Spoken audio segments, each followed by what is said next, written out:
Everyone, welcome to KHA Homeopathy Study Group Pro Bono webinar.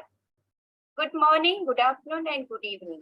So nice to see many of you from different countries and different time zones. Before we start our webinar, always thank universe for giving us this great opportunity. And Dr. Sweta Singh, our KHA Chief Administrator, will start the session.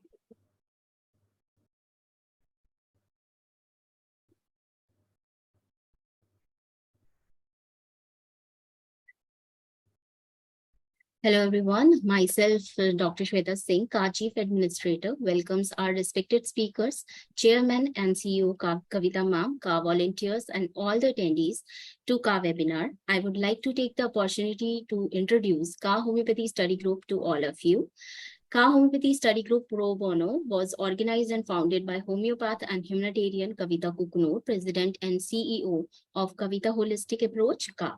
This study group is intended to be an offering from Kavita to the homeopaths around the globe, sharing goodwill and solid clinical work within the classical model are foundational principles for the KHA. KHA's mission and vision are very unique to inspire young homeopaths, mentor, provide excellency for educational purposes using holistic approaches via webinars, which are based on principles of classical homeopathy, and provide professional continuing educational homeopathic credits for practitioners. We provide merit certificates for spreading the light of homeopathy around the globe. Dr. Kavita is a member of Kevin Friendly Foundation, a non-profit organization that helps to serve poor people in greater needs in India. She is nationally board certified by Council for Homeopathic Certification (CHC) and ECHINA CPD provider and serves as the associate editor of Homeopathic Heritage. She is the recipient of Martha Ullman Community Service Award by National Center for Homeopathy and Best Entrepreneur Award from Dr. N. Linga Raju, Principal of JSPS Homeopathic Medical College, Hyderabad, India. TANA, Telugu Association of North America, a prestigious organization, honored and awarded her for selfless homeopathic humanitarian services at Ladies' Night Out on October 2022, Michigan. Also, Dr. Kavita received the prestigious Legendary Homeopath Award with joint hands of Honorable Health Minister Dr. Dhan Singh Rawat, Senior MLA Mr. Harbhajan Singh Chima, ex-Director Homeopathy, Government of Uttarakhand and Chairman of HomeoCure and Research Institute during National Homeopathic Seminar, Homeopathy, the Future Medicine at Kashipur on 21st August 2022. Dr. Deepak Sharma, KHA volunteer, Dr. Rajneesh Kumar Sharma, and myself, the KHA team were also recognized and presented with Legendary Homeopath Award at the ceremony. We are proud to announce that Dr. Kavita was honored as the Woman of the Year 2023 from prestigious organization NATA, North American Telugu Association, USA. Dr. Kavita was also honored by renowned DTA Executive Committee on Mother's Day at Michigan, USA with DTA Community Service Award 2023. We are extremely happy and proud that we celebrated 12 years of her book, Beyond the Limits, A Challenge to Prove Oneself. And in January 2022, we launched her ebook, A Dose of Spirituality with Kavita, in presence of honorable guest of speakers, American Institute of Homeopathy President Dr. Alex Becker and Council for Homeopathy CHC President Dr. Sheetal Tiwari at our KHA webinar. At KHA's second annual celebration, our honorable guest of speaker, Dr. Jawahar Shah, Chairman of Enlightenment Education, launched audiobook and hard copy of her second write-up, A Dose of Spirituality with Kavita.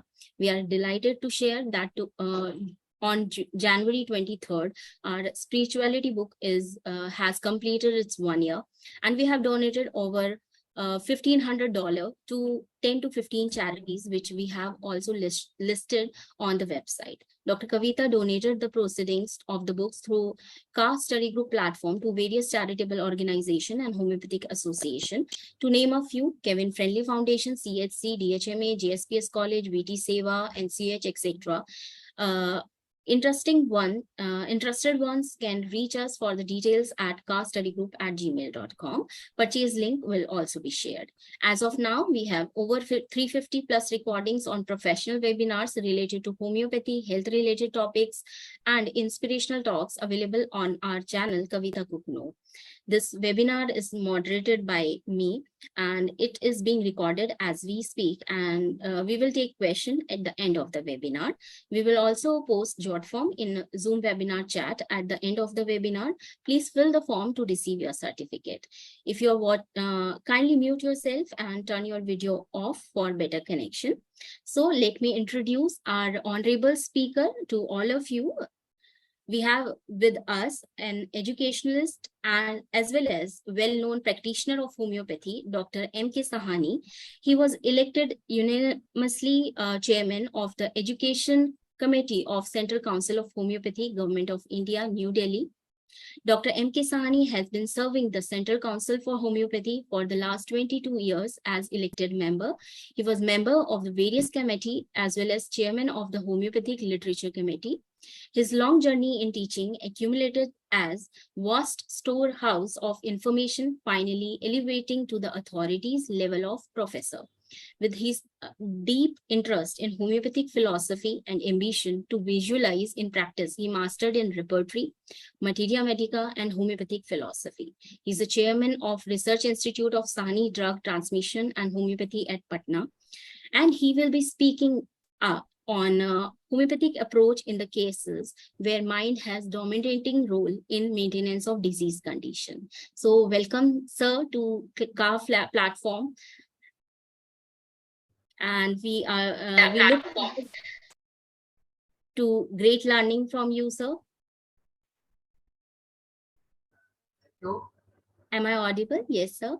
Yeah, you are audible. Thank you very much for your Thank nice you, sir. introductions and giving me an opportunity to be the part of this webinar. Thank you, sir. And I have been listening and heard about this organization long back, and willing to participate also.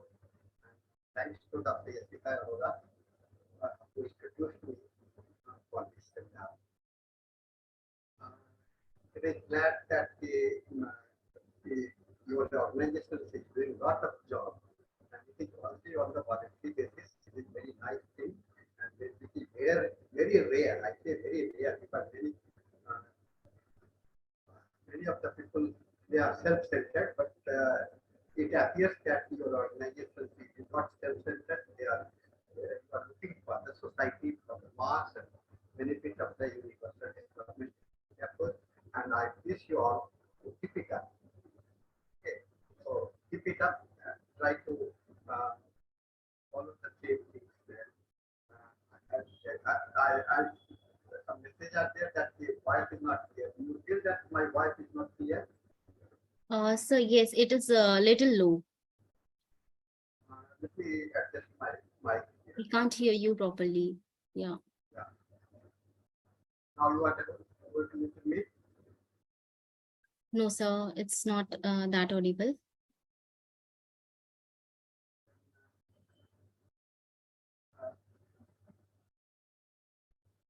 Okay. I will move my. Now you are available. Now it is okay. No, sir, it's little low. It's not audible. Let me try.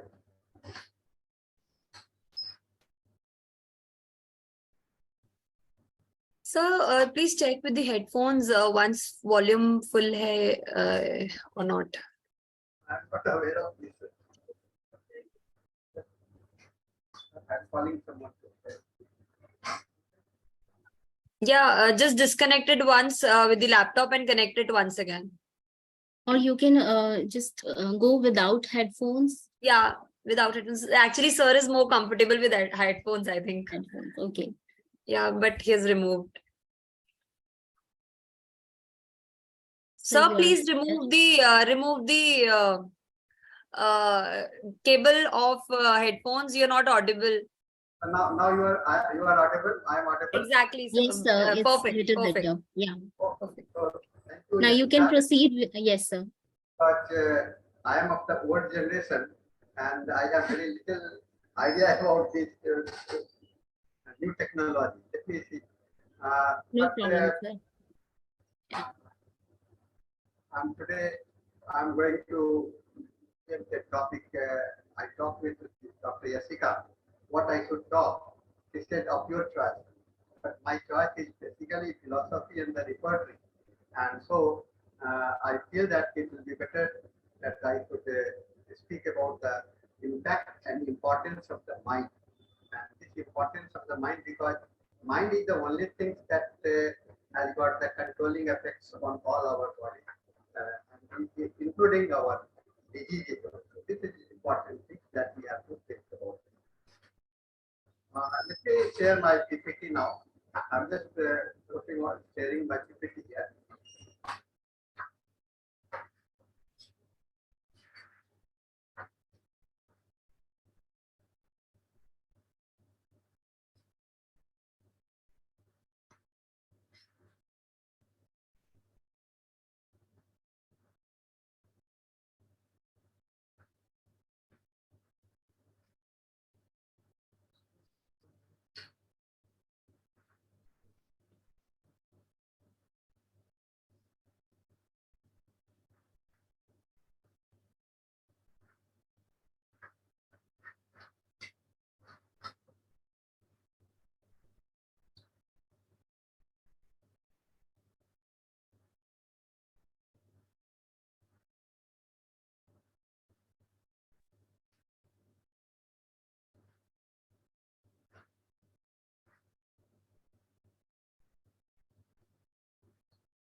Can you see my?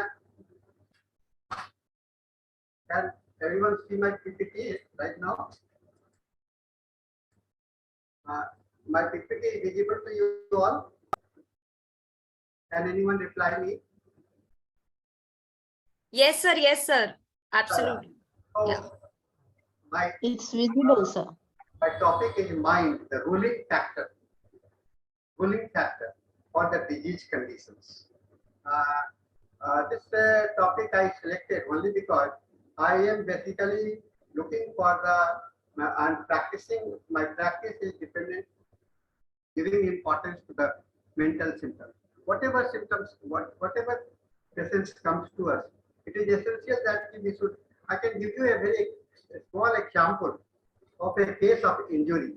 A boy who had fallen and broke his hand, and I was called to give some homeopathic medicines also. Then I saw that boy and I asked her, what is the problem? He said the only reply that came from him is that nothing, sir, nothing wrong.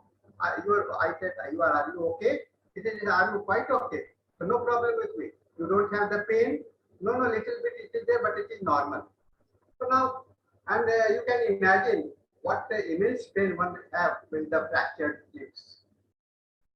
So when the pain, too much problems are there and you are not feeling the pain, the sensation is not there. I searched into the repertory and I got a rubric. Well said. There is a rubric in the repertory. Well said. The patient says that he is well in spite of that problem. In spite of the problem. And the ruling medicines that was there by the Arnica Montes. And I prescribed the Arnica Montana. Usually we also prescribe for the, but what I, by giving this example, only I want to say that this, if I would have looked for the Arnica Montana without considering this, these aspects, it might not have a good effects because there are so many medicines under the injury groups. And after the fractures, bone fractures, so many medicines are there. But this was dominating factor. In Arnica montana, you can see that patients and Arnica montana is also a plant which grows on the high hills, on the in the high altitudes, like in our India we have it is found in the Kalimpong and also the Sikkim and in Nepal at the Kathmandu. And at that high altitude, this beautiful flower of Arnica montana is there. and people used to plant it as a garden in there. But why this plant is growing there and not in our land? Because this plant has got the feelings, sensation that nothing will happen to me. In spite of living in the dangerous conditions. Suppose I go to the hills, I go to the high mountains, what will happen? I will have the, always I will remain fearful of falling down. So no fear for them. They are always in the danger, and they have learned living with the danger. So this is important things that we can think about this. So I prescribed the arnica montana. The patient recovery was very fast. So with this example, I would like to give some view on the mind, the ruling factors of the mind.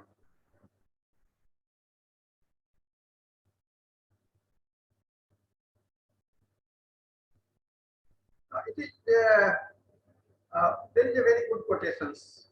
Ayasa Media. It is not the bruise of the body that hurts. What I told just now, it is not the body. It is not the body that gets hurt, but we get hurt mentally first. Whatever pain, whatever type of the problems are there, if you even with the slightest indigestion, even with the slightest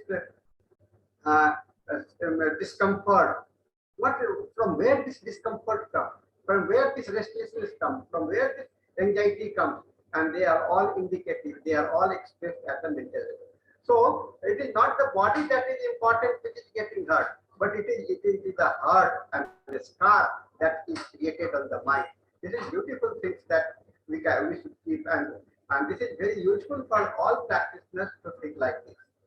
Now, understanding the life, how you can understand the life? It begins with understanding the pattern.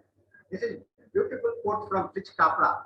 Understanding the life, you can understand. And for the holistic concepts of medicine, as we see in homeopathy, it is basically because of the totality of the symptoms. We speak about the totality of symptoms.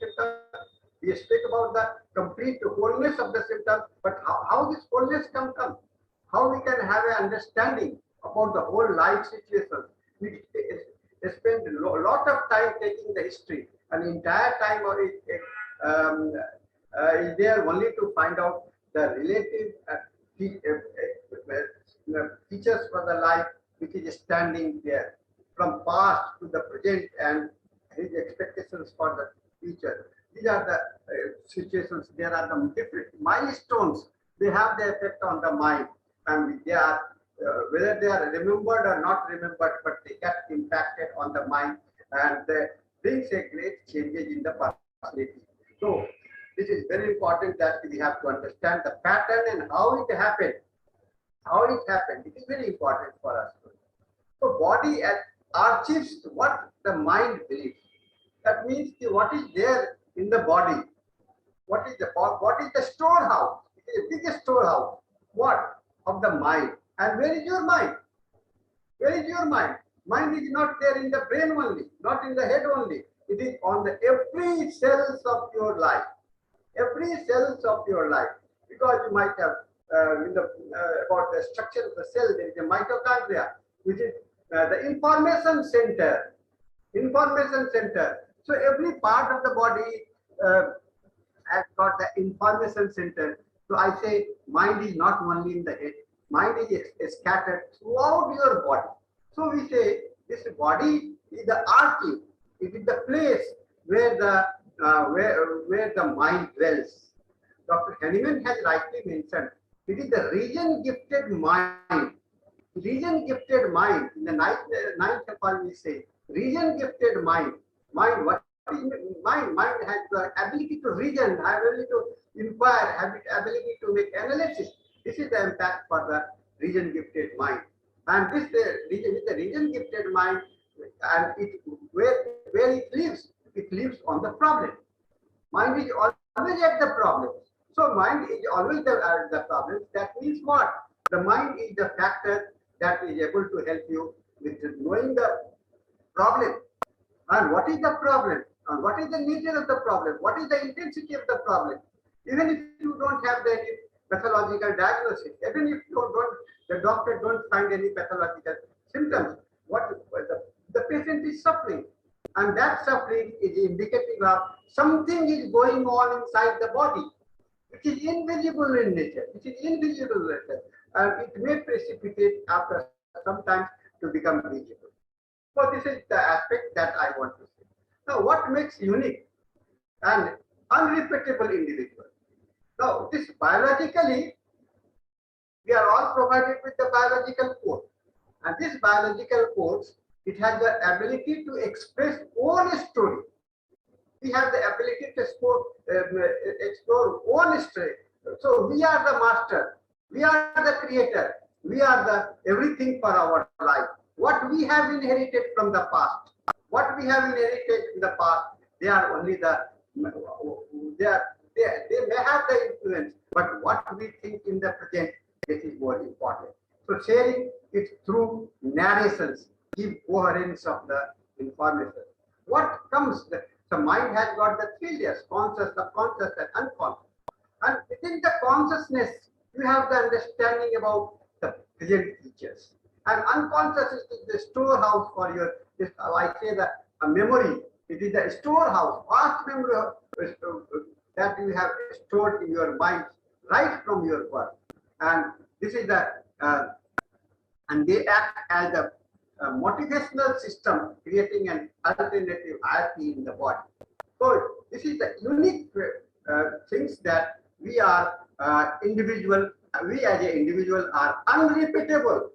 We were not. No persons was existing like us in the past, and no will exist in the future also.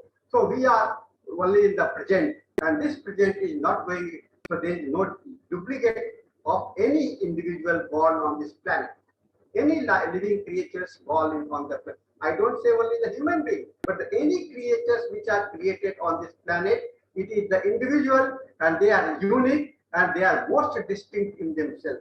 This is the first understanding about the life. So what we have to do, we have to find, and how you can know the uniqueness, how you can identify the uniqueness of the pattern.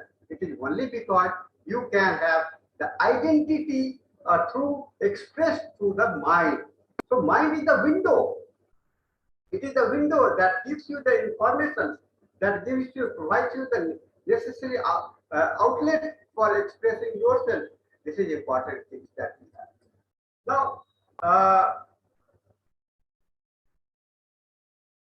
Now, what is our element? What is the constituents of our life? There we say that if human life or any life is a miniature form of the universe. Whatever things are available on this planet, it is within ourselves. That means we all have the same element. Me, you, all, and all, everyone has got the same element. Same element of the hydrogen from that is mentioned in the periodic table. Same elements. 108 are known, and there are still many more unknown elements are there. And all elements are present, and you cannot say it can never be denied the absence of anyone. But what is the uniqueness? In spite of this elemental presence, the alignment is very important. We all have the different alignment. So it is the analytical, it is the alignment of the elements that makes us a unique person. So I will never understand why every organ in body gets supported and sympathy when he ill, except your brain. Elements available have their limitations, and each one born are unique. Even no twins are alike, but even no twins are alike. What we have to do as a physicians? What is our responsibility? What is our behavior should be there? We have to find out the uniqueness. We have to find out who he is and how you can identify, not by knowing the body, not by knowing the materials that are there, physiological things are that is there, but by the expressions, the mental expressions only, because it is the window of your life. Now, unique characteristics are very much individual for every lining organizations of the planet. And every living it is not lining, it is living organizations. And this is the unique characteristic feature. And among the same genus, all species at physical level represent similar chemicals and physical orientation, yet they differ from each other at the individual species. Now, you go to in a crowd of the animals like your cow and lot of the, will it be possible to identify which one is which? And you cannot distinguish by the physical body, but by their barking, by their voice, by their listening and observation, you can say, yeah, this is this. And also this among the finding out the individual persons, it is only through the expressions that the man makes. Number of elements have limitations. Some are known and some are unknown and yet to be discovered. But we observe this infinite variations from person to each person, which is ever-changing process. So I told you, no persons are your type of the persons which was available in the past, and no one will be. In Hindi we call it na bhuto na bhavishyat, not neither in the past nor in the future. Your type of the person. So you are the unique creator on this personality, and this uniqueness is the soul for the practice of the homeopathy. Finding out the uniqueness of the person is the sole things that we have to think for that. Our bodies are our garden. This is a beautiful quotations from William Shakespeare. Our body are our garden, and our wills are our gardener.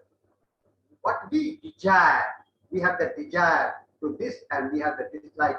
So what we are guided by, we are maintaining our life like a gardener, like a guardian through our wills. So mind has got the faculty of emotions, wills, and understanding, intellect, emotions and understanding. Intellect and understanding are the output that is modified by the wills, that is the desire. And this is that's why we say our wills are our gardener, and body is the garden. And your garden, in that garden, we have the presentations, and the plants or the flower or whatever you see in the garden, it is only the way the gardener has planted them and cared about them and nurtured about them. This is the important things that we have to understand. And mind is the perfect master. Body is a willing instrument. What is body? It is simply a willing instrument, and mind provides a potential. Body provides the likewise. So the potentiality is there in the mind. It's such a vast thing that you cannot imagine. And what is the body? Body is like an instrument, like a driver driving a car. A driver can take the car anywhere, and he can do whatever it can do. But what the car will have to do? It has to obey the instructions of the driver. So mind is the driver of your car. Mind is the driver of your instrument. Mind is the driver of your body. Friends, observations for life. How we observe the life. How we see the life. We don't see the persons directly with the mind, and we don't see the persons directly with the spirit. There is no soul is seen, no mind is seen, but the first things that we see is the body. The first things that become visible is the body. So from body, we from this visible part, we go to the invisible. So this is because it is the platform. On the platform, you are standing, and if you standing on the platform, you have to look for who is there standing there, and you will find there are the invisible, there are certain things. Then it is rightly has been said that the life cannot be explained. Life cannot be explained only through the body, what is present there. There are something, the visible area and there are invisible area. So both constitute the visibility and invisibility constitute the mind and constitute our life, visible and invisible. And mind is between the visible and invisible. Mind is in between the visible and invisible. This is important thing that we have to understand. Now, man has created an image of everything that comes in contact in our life. So whatever is there, what we do, and what type of the persons we become, that's how we are affected, how we have to. So we say that we have own creation for the image of God in our own caste. Our caste is there, which has been provided by the God, but this caste is modified by our mind, our willingness, our emotions, our state of the learning. Mankind has realized nature exploring body. And right from the beginning, it is not a new thing that we are exploring today. It is explored, it has been right from the beginning of the civilizations, when there was nothing to be known, and at that time the people were wondering why we are here, where we are here, and what we have to do. Why we are here, where we are here, and what we have to do. What is the purpose? And it was the realization that was observed. So observations and which restrict our belief. What is the limitation? That is what our mind is, our brain, it has got the capacity, and it depends on your understanding. It depends on how much you have enhanced your mind, how much it has been expanded or input of the information and knowledge. So first, subsequent learning helps you in modifying your life process. So mind-body connections. The mind-body connections is the link between the person's thought, attitude, behavior, and their physical state. This is the connectivity between the mind and the body. So this mind is connected, and it always remains on the mind. Our Dr. Henneman has rightly mentioned that whatever things happen on the mind, it can be felt at the body, and whatever things happen at the body, it felt at the body. So it is interconnected, and communications over the mind, and this is the routine phenomena for our life. The mind-body connection is an important component of the holistic medicine. Our emotions often affect the way we feel physically. We even have words to describe this belief, this heartache, and the raging. So this connectivity, that is a balance. And our health, what is our health? This is the balance, the mind and the body. How they remain together. And because one is affecting the other, that means it is a life is a equilibrium. Life is a balance. And this balance you have to understand, because if you have to see symptoms of the body, you have to see what is the counterpart symptoms in the mind. Suppose you are getting a pain in your abdomen, you have to see what is happening at the mind, what is the counterpart of this pain in the mind. This counterpart is very important. What is happening at the mind is very important. And if you are having something, you are thinking something, then you have to see what you are. I will give you some examples later on. What are the impacts of our anger, of our fear, or of our rage, whatever they are. Body's command center, or the human supercomputer. So mind is like a supercomputer. And mind is a remarkable and complex organ, but the mind is not a machine operating separately from the rest of the body. The two are deeply intertwined. So mind and body are intertwined together. How thoughts and emotions affect our body? Now this is, have you heard sensation, feelings that when you are stressed, you are feeling that you are getting constipated, or you are getting headache, or you are having the sweating, because the adrenal and cortisol, known as the stress hormone, they have their effect on the body, and they are supposed to give us the short-term energy boosters known as the adrenal rush, so we can get out from the dangerous situations. So releasing the stress is possible when you realize, and at that time adrenaline will get discharged to keep bring a balance with you. So releasing the hormone too frequently can have negative effects on the body. And suppose you are getting too much stress repeatedly becoming anger, repeatedly having any depressed condition. So depression is also creating the stress. So what it do? It weakens your immunity system. It has got its effect on the digestive system, and healing becomes more slow.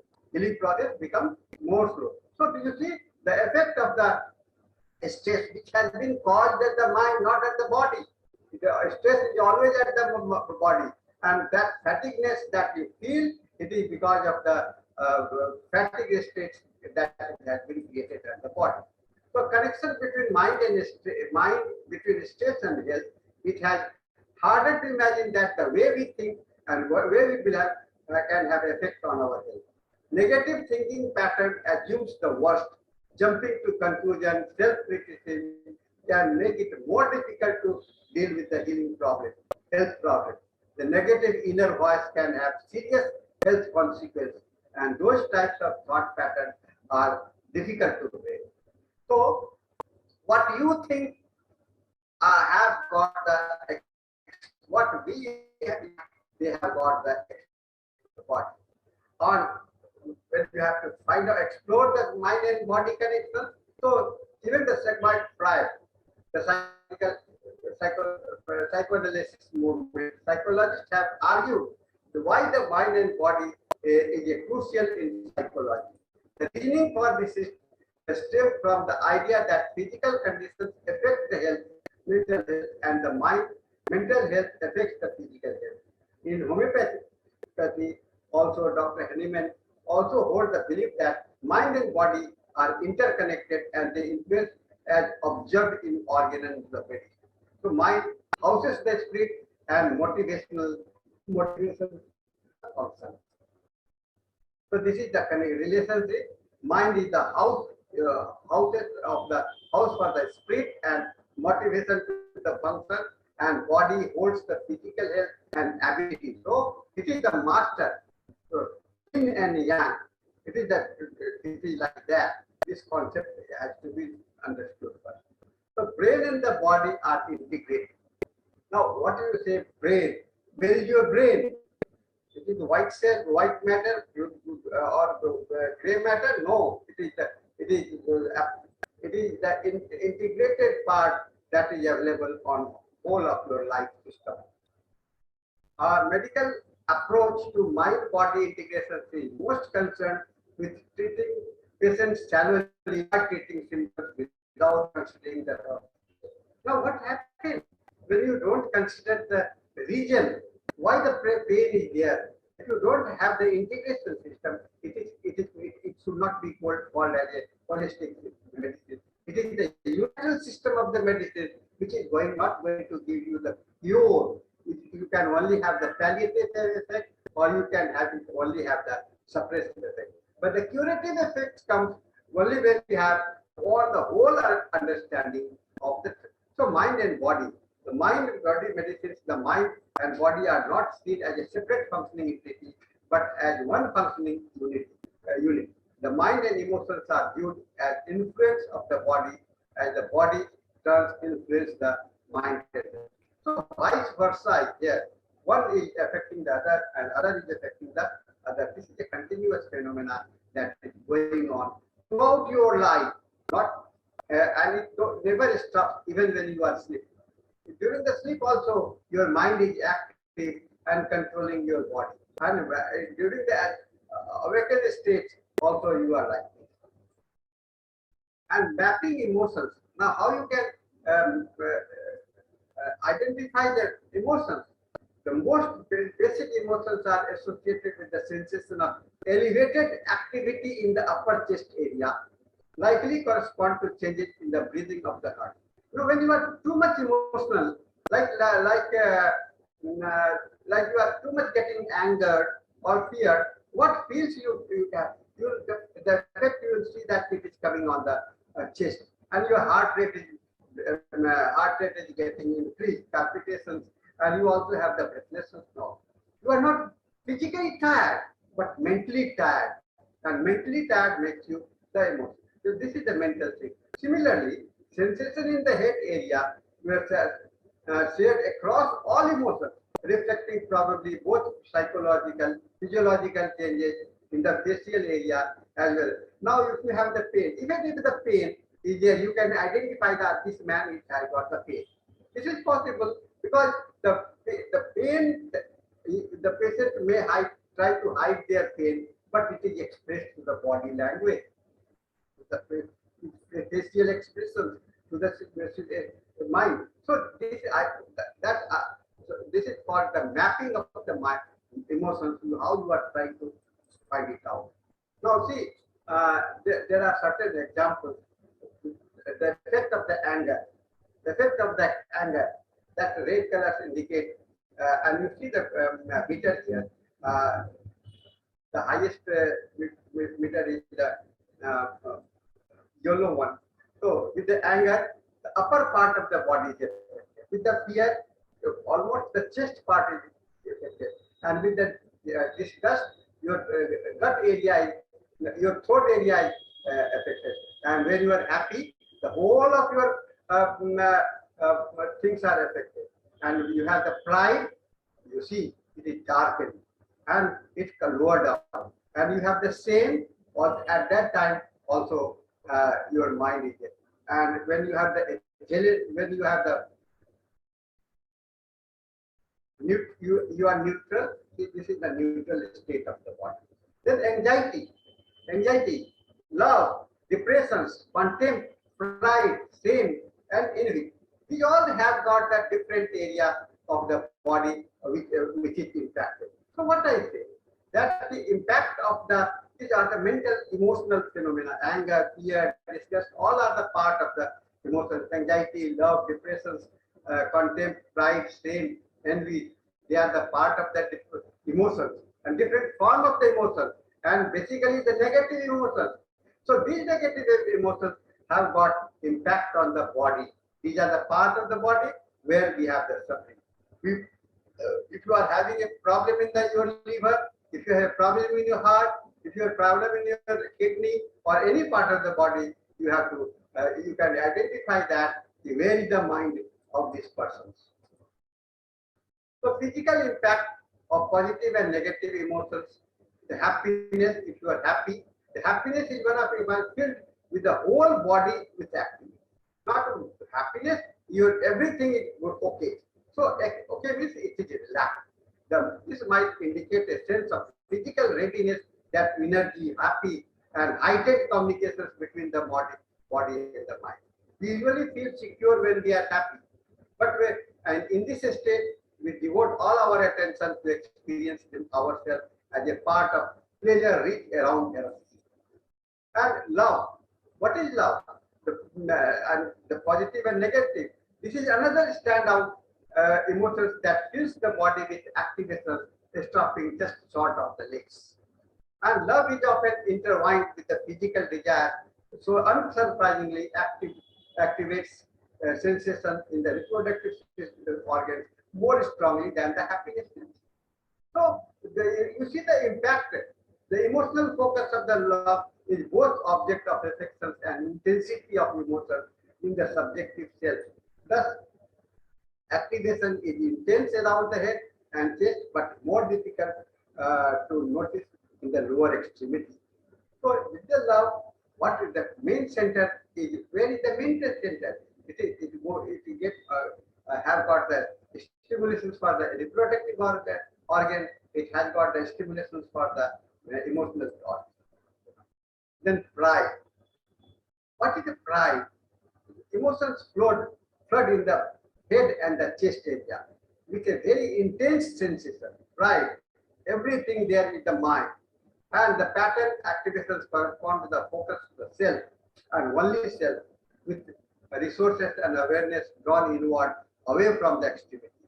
Although surprise follows a similar pattern of strength of the activation is much less pronounced as is resource draw inward to prepare the body to face the danger.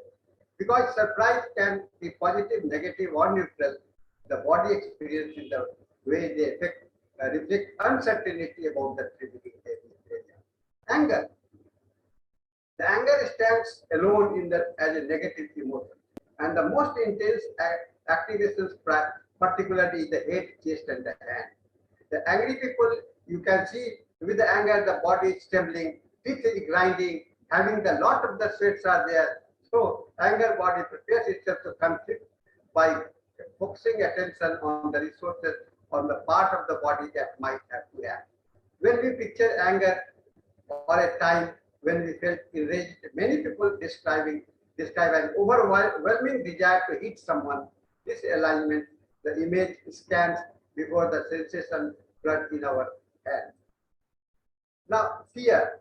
This is a fear has got something a withdrawal sensation. Your fight and flight sensations will be. Body has to get prepared for the fight and flight things. So it is the prepared and alertness, and evolutionary fear required immediate thought. Do I decide to run away from this predator or fight to the death?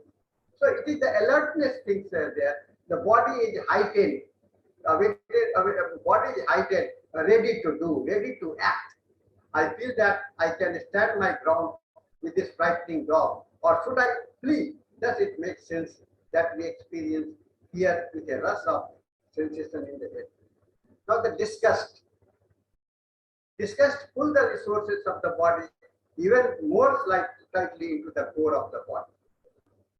And this emotion causes the body to prepare to expel any noxious substance it has ingested. Hence, the focus of activations along with the digestive tract. With the distract, your digestive tracts are always affected.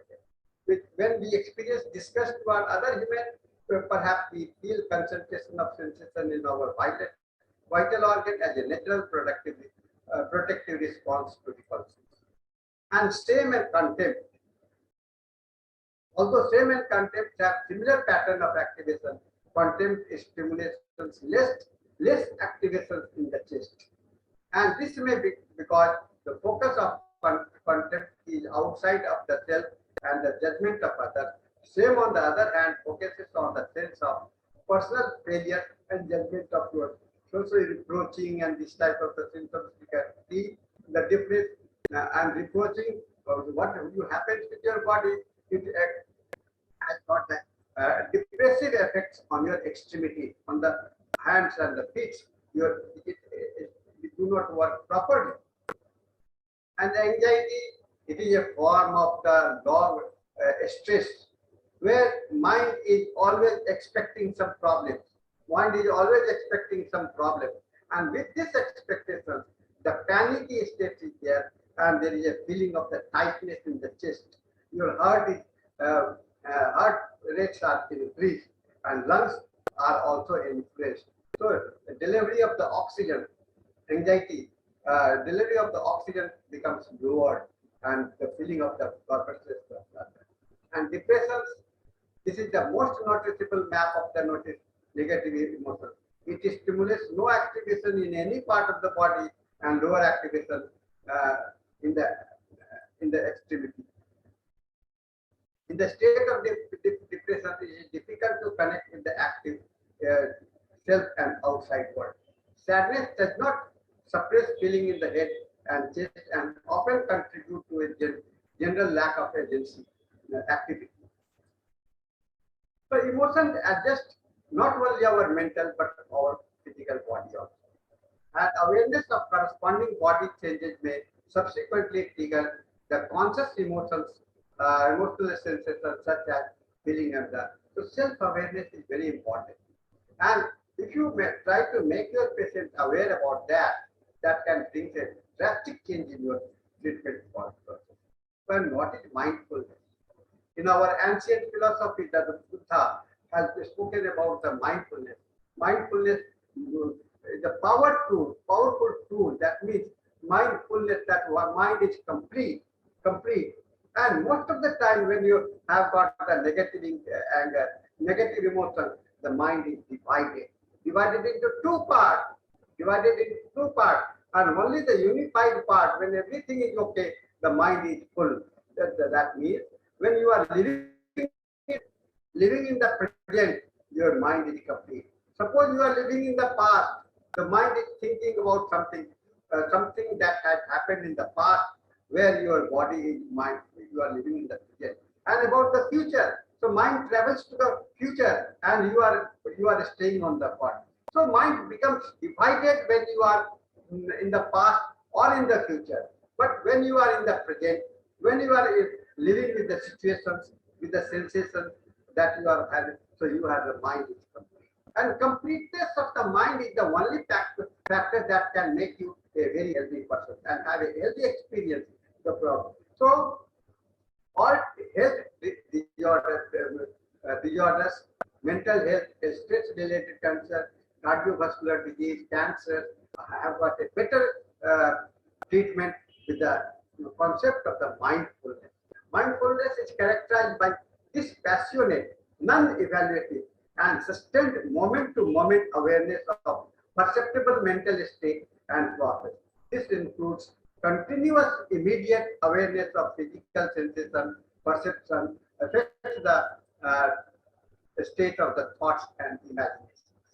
So mindfulness, that I try to mention, because when we try to make the patient to live with the present situations, to understand the problem and try to learn with living with the practice, living with the problem, I can.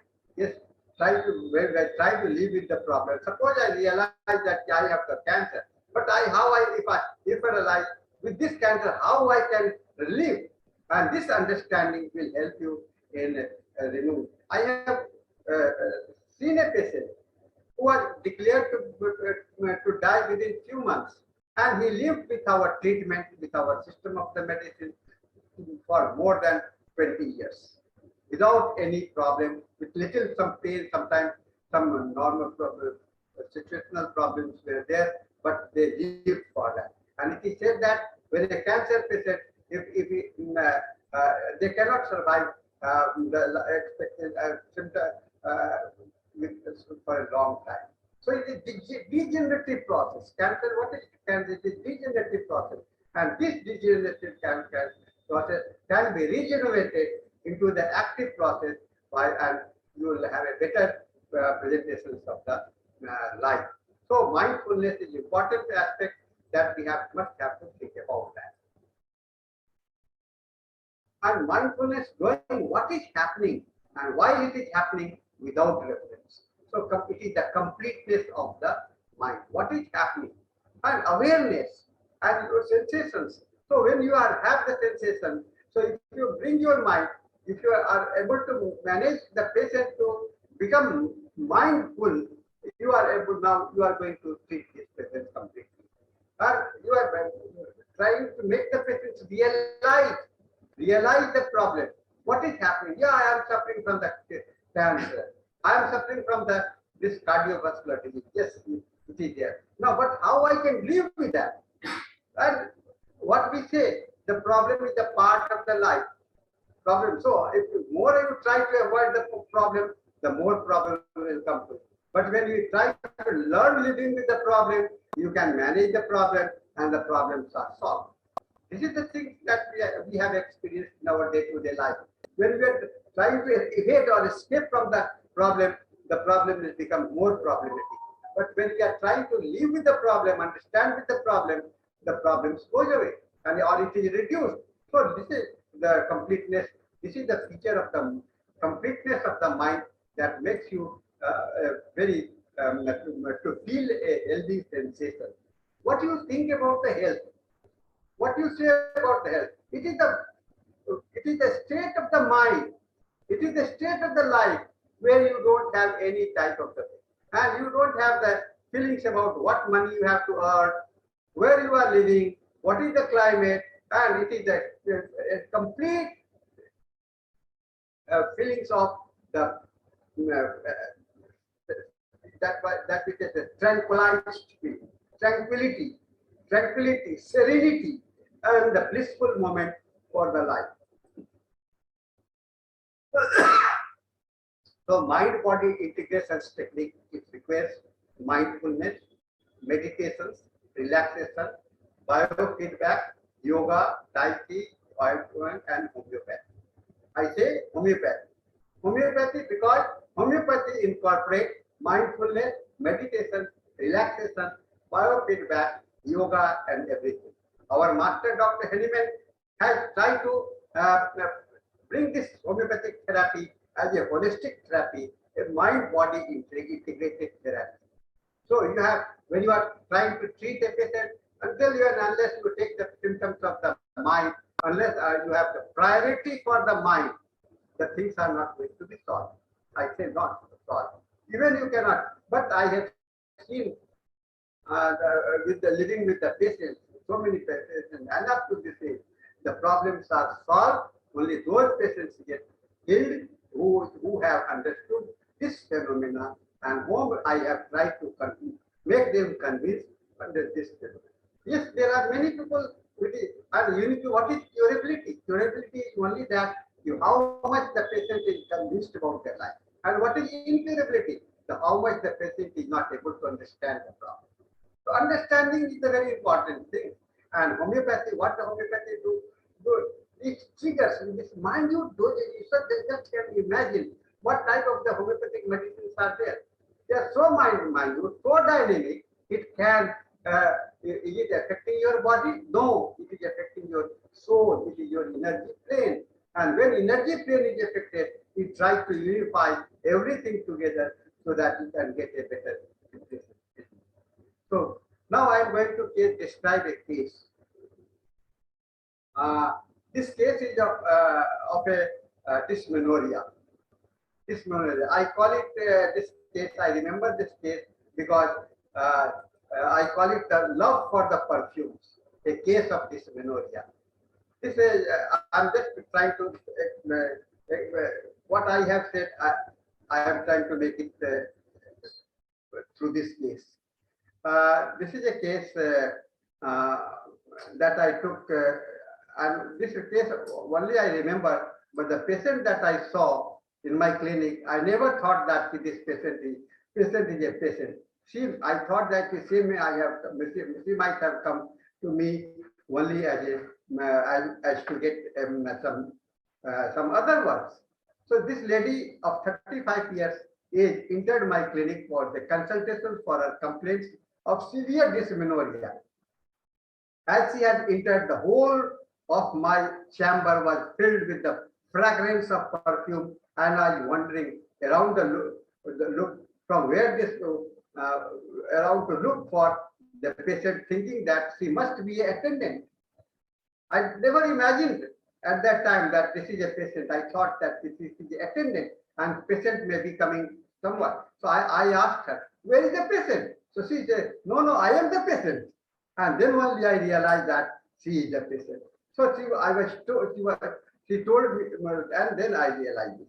So as she entered at my clinic, we observed her to be nicely dressed with a smiling face and good manner. It appeared as if she had no problem, and she came as an attendant to only, and she spoke so gently.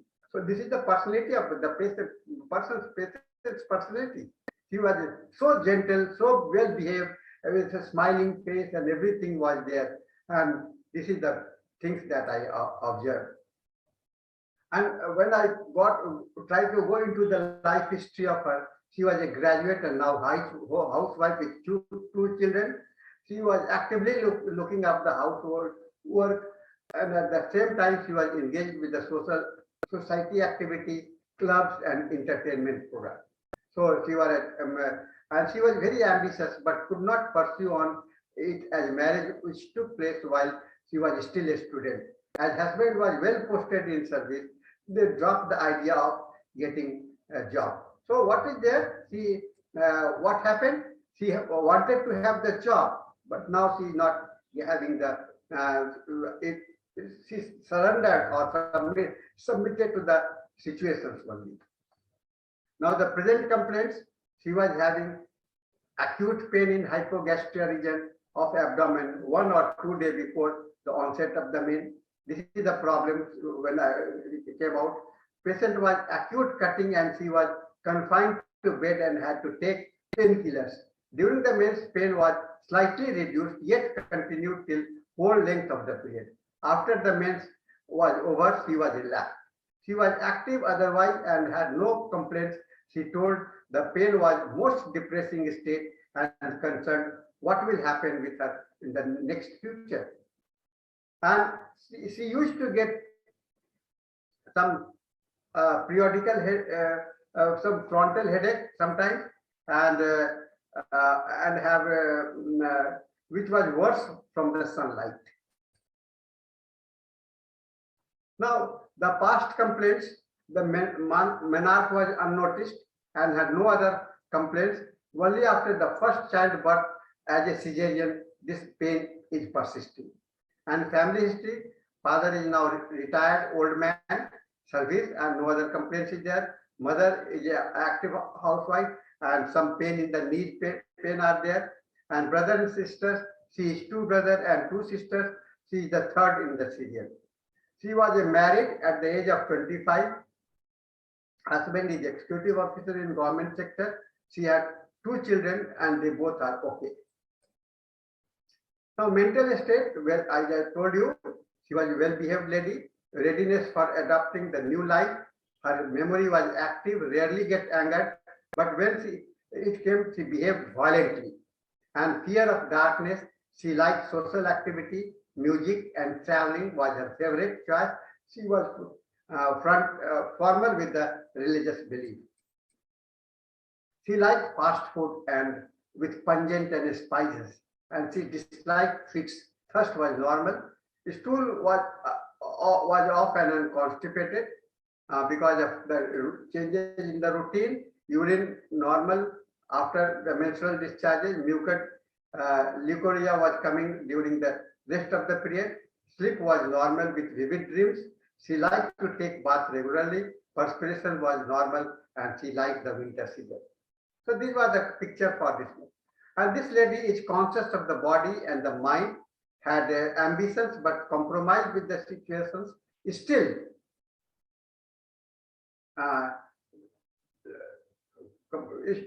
compromised with the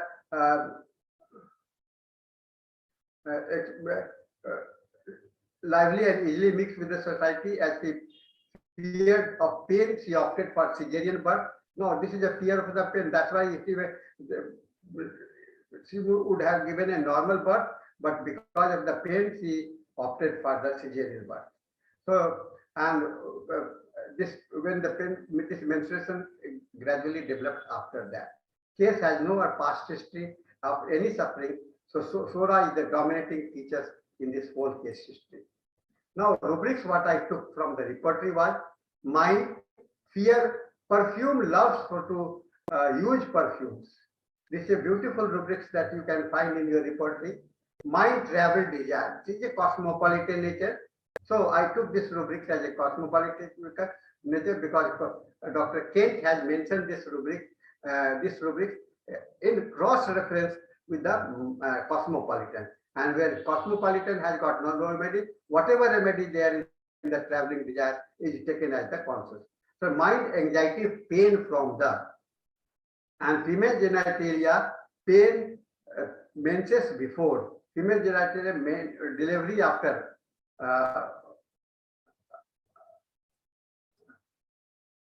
and again she has got the fear for the dark, anger, violent, and she was a communicative lady. Now this is the repertorial sheet that you see here now.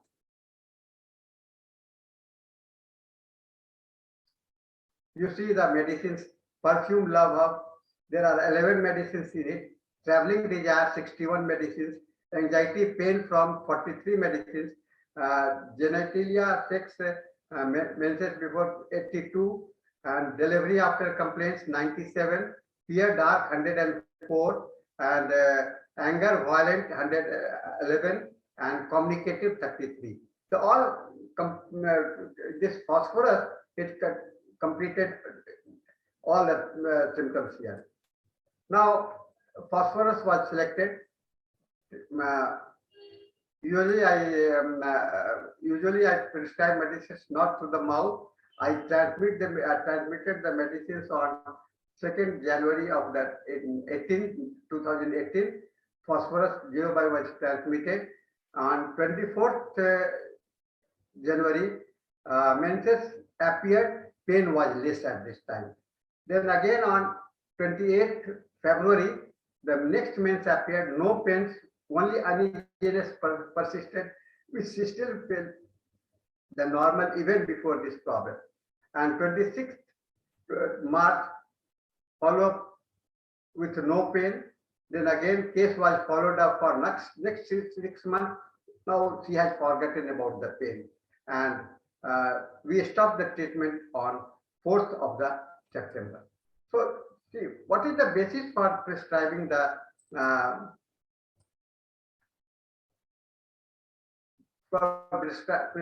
now you see the whole number of the medicines here, and you see that only 11 medicines are there.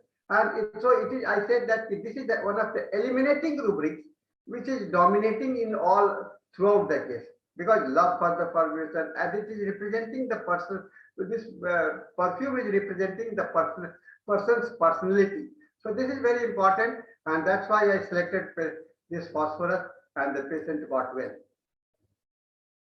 So typical expressions of the soric phase of phosphorus perfumes in the mind that loves mixing with the other and feeling of cosmopolitan connectivity. In present lifestyle, we can observe many such expressions. We only need to observe minutely. So friend, I am reminded of a beautiful quote: perfume is the key to our memory. Perfume is the key to our memory. So this quote, I thank you all for giving me a very patience listening. And if you can have any questions, you can right now you can ask, or you can email me to risdts@gmail.com, or you can WhatsApp me at 9431020622. So with this, thank you all for having a patience listening. And with this, I could end my lectures. Thank you. Thank you so much, sir, for such an interesting session. It was a great learning with an excellent presentation. And if you allow, we can take the questions at the end, as we have one more speaker, our second speaker, who is... It is better that you will listen, Yashika, then we can have a questions for the both. Yes, sir.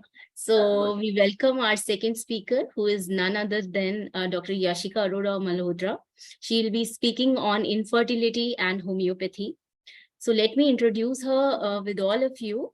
She needs, although she needs no introduction, but Dr. Yashika Arora Malhotra, BHMS from NHMC Delhi, MD Home from DKMMHMC Aurangabad, DNHE from IGNU Delhi, achiever of STSH 2015-16 scholarship program organized by CCRH Delhi, speaker at various platforms and took various webinars, admin of various homeopathic groups, and editor of the Homeopathic Heritage, a peer-reviewed journal, and Homeopathy 360 from 2019 to 2023, organizing secretary of Dreams Innovated Homeopaths, DIH, National General Secretary of All India Homeopathic Students and Youth Association, executive member of Afghanistan Homeopathic Medical Association, former chief editor of journal Homeo Miracle and online journal Dum Sparrow, Dr. Bindra's Cancer Homeopathic Healing Center,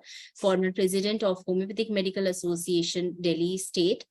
So welcome, she is one of our KHA volunteers. So welcome, Dr. Yashika, once again on KHA platform. Thank you so much, ma'am. Am I audible? Yes, you're audible, and now you can start. Yes. Thank you so much. First of all, I would like to thank Kavita Holistic Approach Homeopathy Study Group, Dr. Kavita Kukunur, Shweta Singh ma'am, and our whole team for giving me this opportunity to share my knowledge on this platform once again. And I'm glad to hear so much about me from you,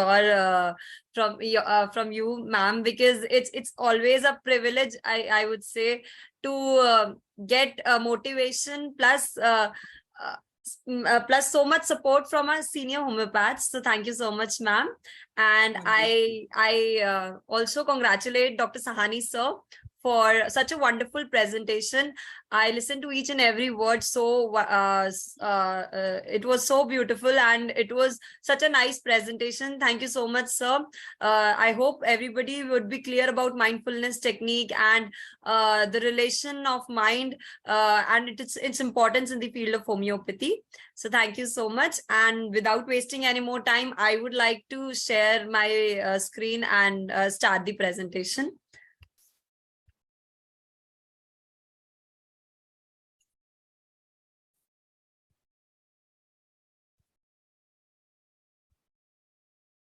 My screen is visible, ma'am? Yes. Thank you so much. So not wasting any more time, the topic for today is infertility and homeopathy, and I am Dr. Yashika ARORA Malhotra.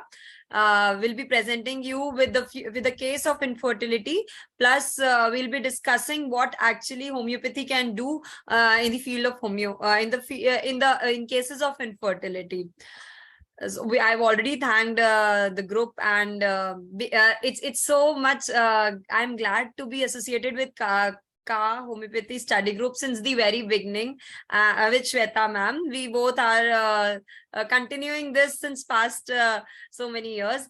So thank you so much, and let's begin now. So it's actually a dream of every parent and every mother, every father, every couple that to become a parent, and it's one of the greatest titles in the world, that is parent, and one of the biggest blessings in the world to have parents to call mom and dad. So I hope I can clear this presentation more now because being a mother, it feels so privileged today that yes, actually everybody every woman, every man who has become a parent has a great feeling, and it is very important for a couple to conceive. And today's topic for this session is infertility. And infertility is a taboo today, if you see, and nobody wants to talk about it, and everybody considers an infertile woman or an infertile couple and they see it with a very different eyes. So we'll be discussing how homeopathy can help in the field of infertility. So before beginning, let's just clear out that what is infertility. Infertility is a disease of the reproductive system. Of the reproductive system, we have various systems we read in the anatomy and physiology. So which is defined by the failure to achieve a clinical pregnancy after 12 months, that is a year of regular unprotected sexual intercourse. It is not actually the failure to achieve pregnancy after 1 year of marriage, but actually after 1 year of regular unprotected sexual intercourse. That is when we define that a couple is infertile, or a woman is infertile, or a man is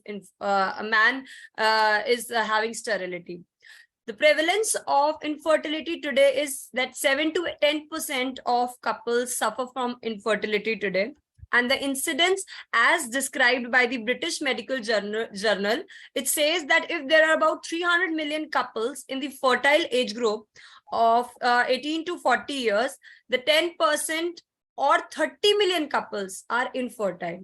So it's a huge amount, and it's a huge number. So infertility is again a very, very, very important topic to be discussed, and the scope of homeopathy, which shows miracles in such cases, we'll be discussing now. And we should not consider it as a taboo, which is actually the presentation of the society today. The causes of infertility, if you talk, it includes the infertility maybe happening to a female or a male. We call it sterility. So when you talk about females, so there are causes like there may be the fallopian tube or the peritoneum, maybe the reasons 20% chances that the cause is fallopian tube or some defect, or if you talk about ovarian dysfunction, it considers ovarian reserves that are ovary that we call as ovum, the egg which is there. So if it's diminished, then 30% chances are there of if that infertility is the result. Ovulatory dysfunction is 10%, and unexplained reasons you can call as 10%. When you talk about the male factor, the male infertility, it may be caused due to hypogonadism, like the gonads, the male organs are not fine, or the hormones are not being secreted well. The sexual factors, sexual dysfunction, erectile dysfunction, varicocele may be one of the cause, or urogenital infections, or there are unexplained reasons, immune system factors, systemic diseases that may be the cause of infertility. We also should discuss the cause of infertility as the psychological effect, the psychological aspect, the mental aspect, which actually play a very good role when you are dealing with cases of infertility, because the mental cause is actually, in maximum cases, I've seen the mental cause comes up when there are cases of infertility, whether it's especially when you talk about females being infertile, the psychological effect comes up.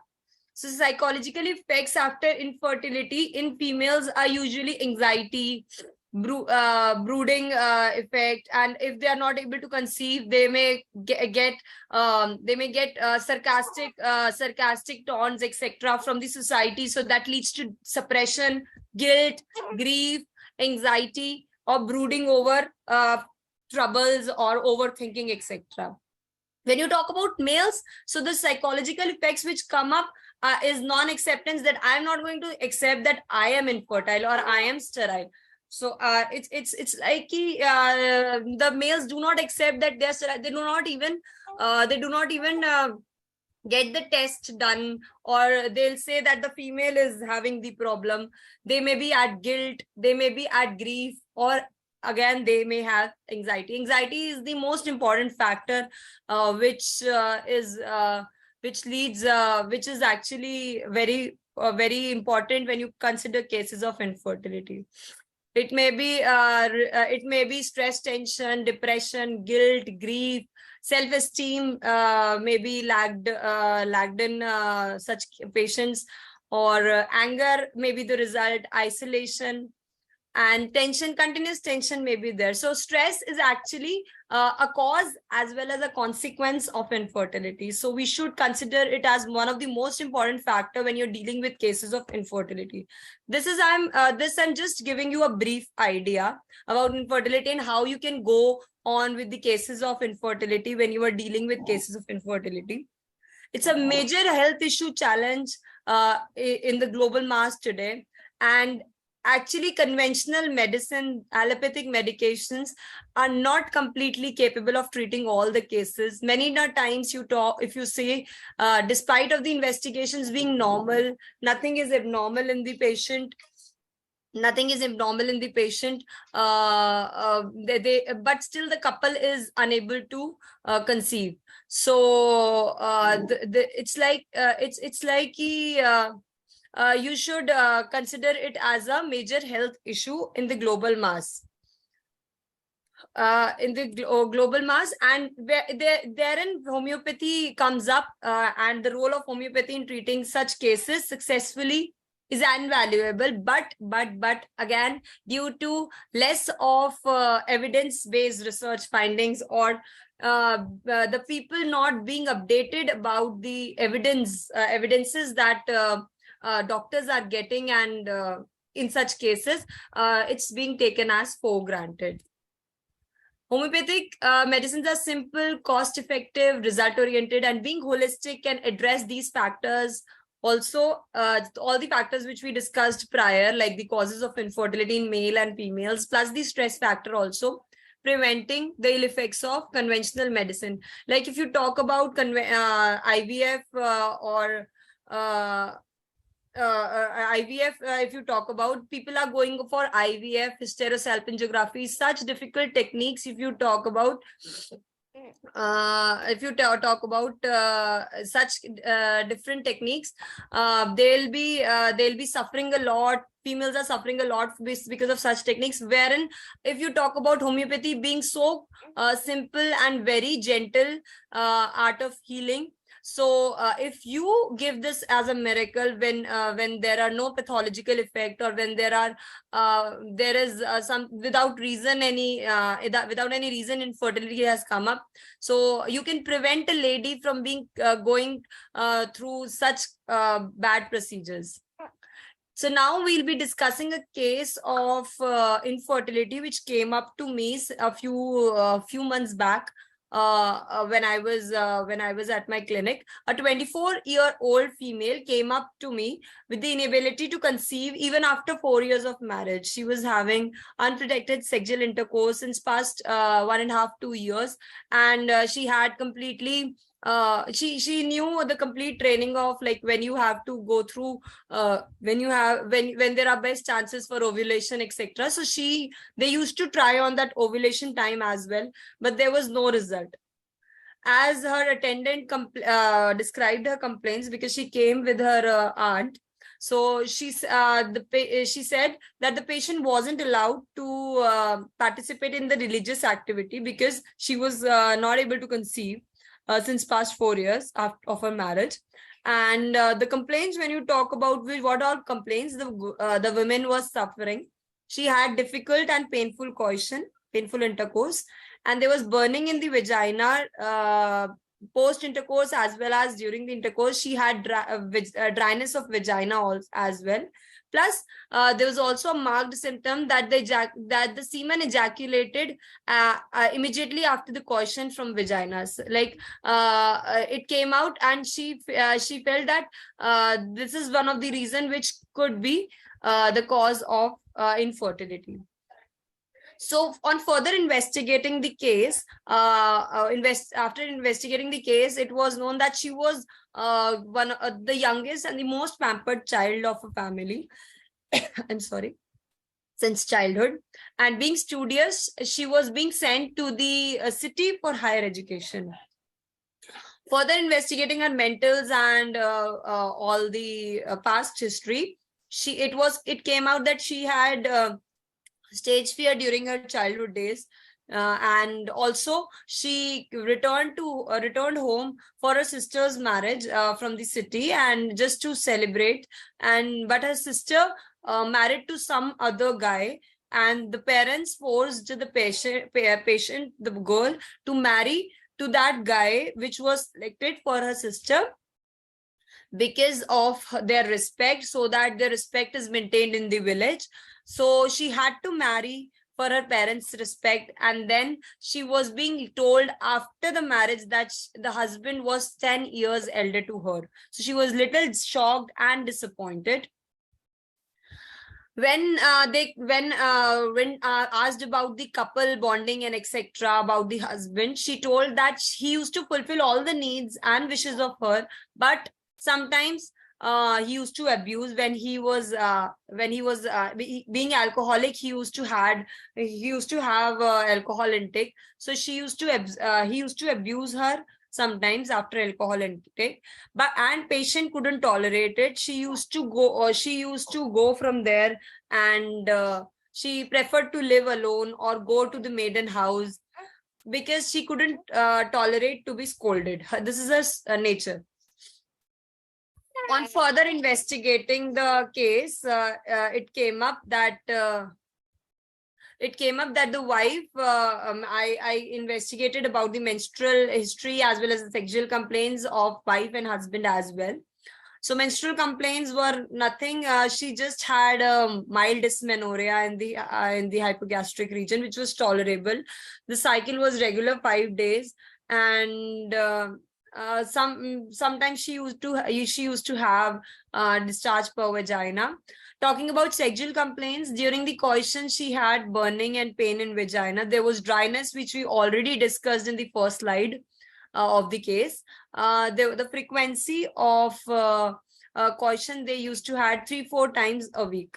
And other investigations, when investigated about ultrasound, about everything else, all the hormones, FSH, LH, testosterone, estrogen, and the FSH-LH ratio, the anti-Müllerian hormone, everything was completely normal. And the husband was also investigated further for the semen analysis, which came up to be normal. And plus he didn't have any premature ejaculation as well. Only the female complains that the semen ejaculated just after coition. And further it was asked,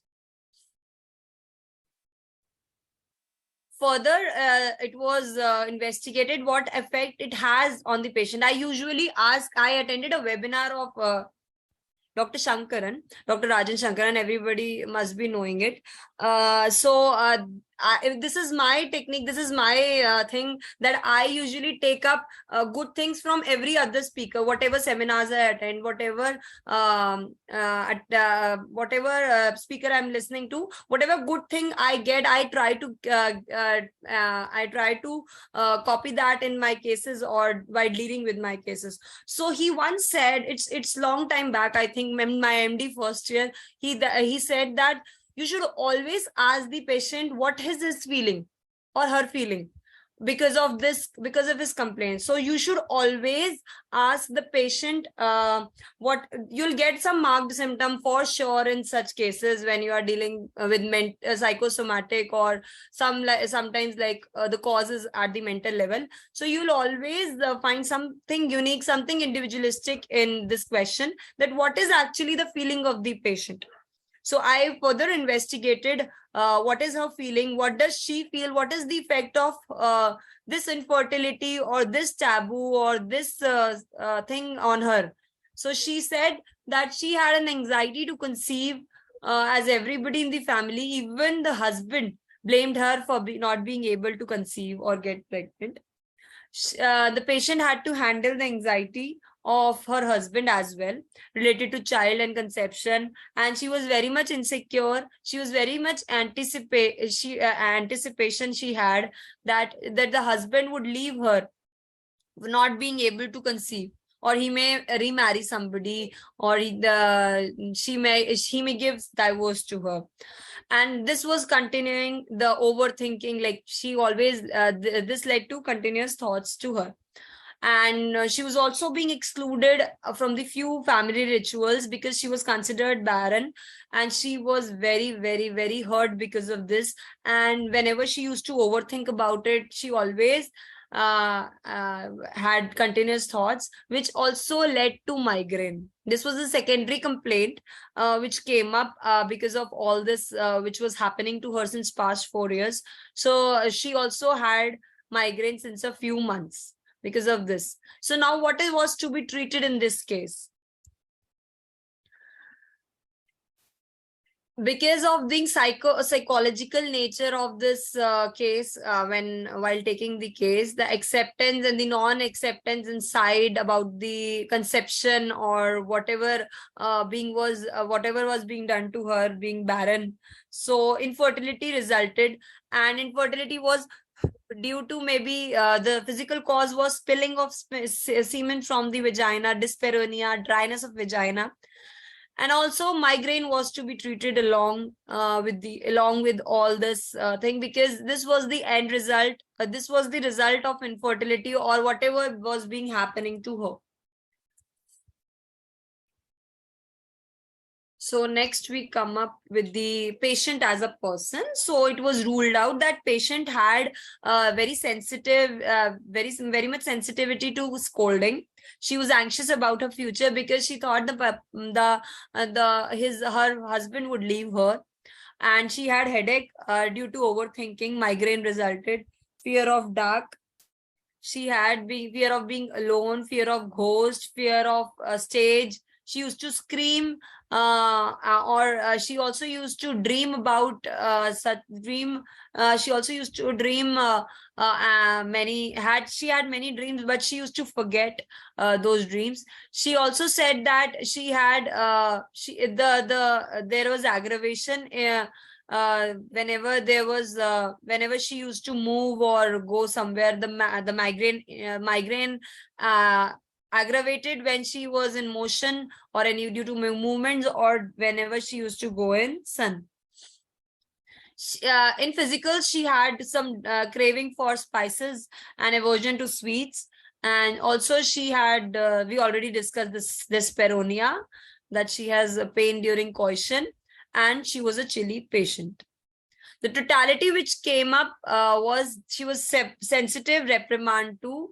When you talk about in the rubric language, she had fear of night, she had fear of ghosts, she had fear of being alone, dreams unremembered, she had craving for spicy, aggravation from also she told that she had aggravation from fatty and oily food, migraine aggravated, sun aggravation, headache, and she had motion aggravation, coition, painful, and she was a chili patient.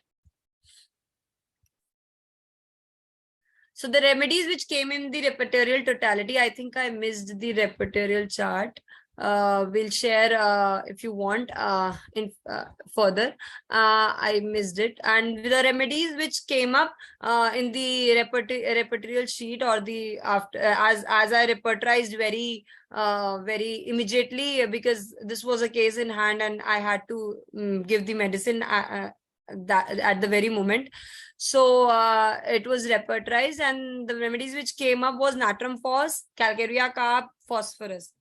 So seeing the symptoms, I differentiated between the remedies, the natrum phos and the calcarea carb. If you see, natrum phos is having sensitivity of mind, headache after mental exertion, emission of semen after coition, sterility. Again, it is a very great remedy for sterility. Chili patient, aggravation from oily food, sensitivity to cold, being chilly. And when you talk about calcarea carb is a very sweet, chubby person, fatty person. She was not fat at that moment, and she was not when you could talk about calcarea carb, the patient is obstinate and they desire for support because they are very sweet. Calcarea carb people are very sweet at a point, very fearful. Again, it was a marked symptom in this case, fearful, stage fear of ghosts, etc. She had headache due to muscular strain. The calcarea carb also is a great remedy for sterility with copious menses, with heavy menses. And maybe because calcarea carb being a psychotic remedy for growths, great remedy for growths. So if the cause is due to polyp or any growth or PCOD or such things, calcarea carb acts very good. For dysmenorrhea, it is very good and act well.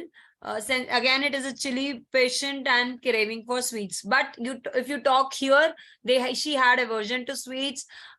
She had no such cause of psychotic nature. This was just a functional defect or functional thing which came up. She was not obstinate again, though she had anxiety, but she was not obstinate. She had fearful. But when you compare it to natrum phos, the maximum symptoms were being covered by natrum phos. So she was being prescribed natrum phosphoricum 200 for 3 days and at night and in a month. And she was continued with sacrum lactis 30 for the whole month. When she came to me after, we'll discuss. She was being called after every 15 days, but then I've just noted it after a month. She said that frequency of headache reduced gradually. Dyspareunia still persisted after a month as well. And for continuing, the natrum phos 200 was repeated again 3 days at night. So after 2 months, she said that headache was very much better, and dyspareunia was slightly better, but yes, she still had dyspareunia and ejaculation of semen. So she was then given natrum phos 1 mg for 3 days, and then followed by sacrum lactis 30, which again was repeated. A single dose was repeated on the in the 4th month, when she said that dyspareunia is much better, 60-50% better, and she didn't feel the ejaculation of semen as well. Only slight dyspareunia was present, so only a single dose of natrum phos 1 mg was repeated after 4 months for a single night, and then within 5 months of family counseling as well as treatment, she said that there was no spilling of semen, no dyspareunia, no such factors, and the UPT came positive after 5 months, and the patient conceived with natrum phosphoricum after 5 months of treatment. So it was again a very happy thing for the female, because after waiting for 4 years, she got this happiness, and it was a great case it was a great thing for her.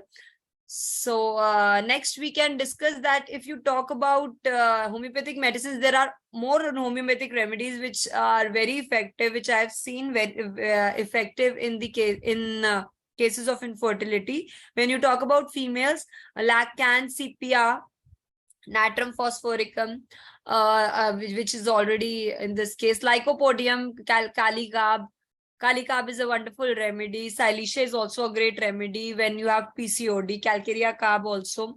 Thuja is again a great remedy. Pulsatilla as well. Apis as well. When you talk about males, so there are fluoric acid, Lycopodium, Silesia, natrum mur if you have an emotional cause.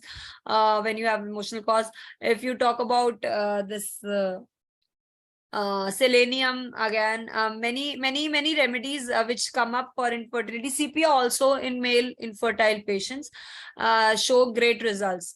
So when you talk about infertility, you can deal with such cases through homeopathic intervention, because homeopathy will actually escalate the blood flow to reproductive organs. They may provide favorable environment for implantation, for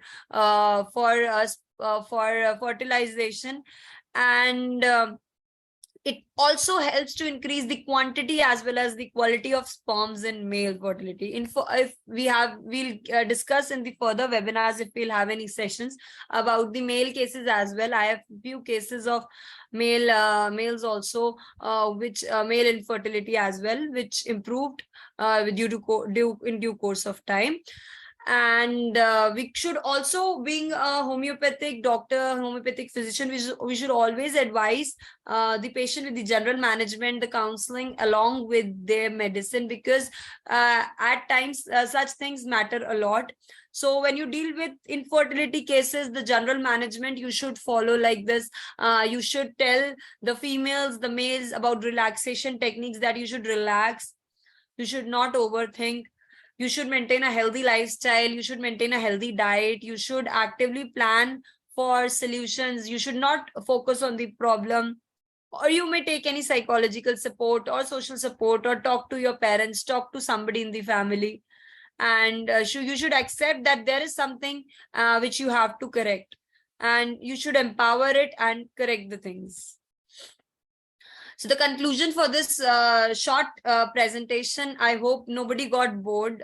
We can have discussions after this. So you should always, being a homeopath, you should always focus on the psychological, on the physical, as well as the social factors, because anyone can be the cause of infertility. structural functional defect of the body, every doctor, every homeopath focuses, but you should always, being a homeopath, you should always focus on the psychological, physical and social factor as well.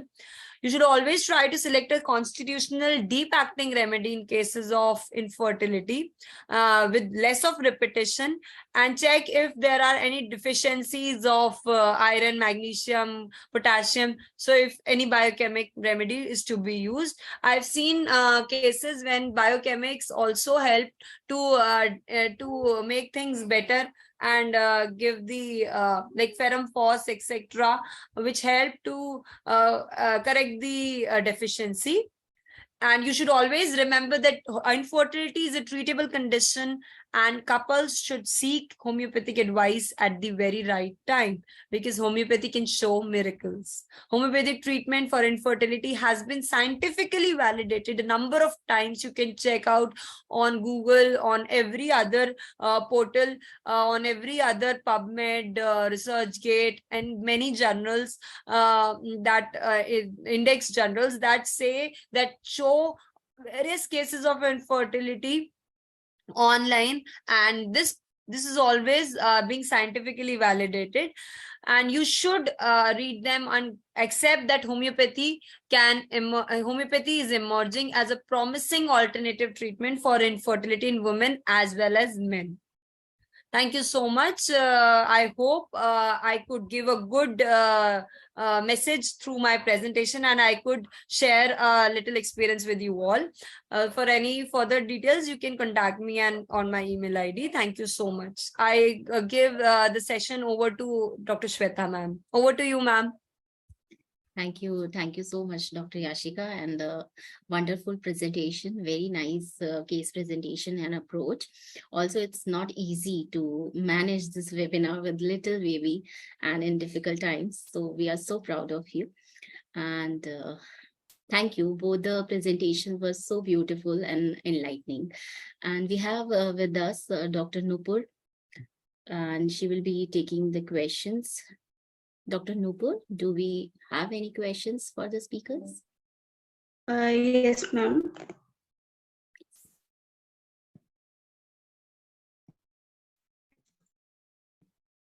So we have question for Dr. Sahani, sir. Dr. Anjana asked us kindly explain about emotion and cancer. Which emotion lead to which cancer? And please mention any specific book for the same study on emotions.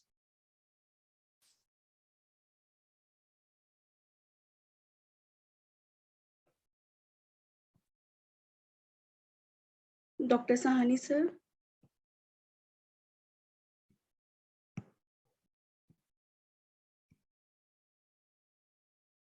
I think we have lost the connections. You can take another question till he joins again. Sir is Okay. joined already. He's unmuted. Sir is there.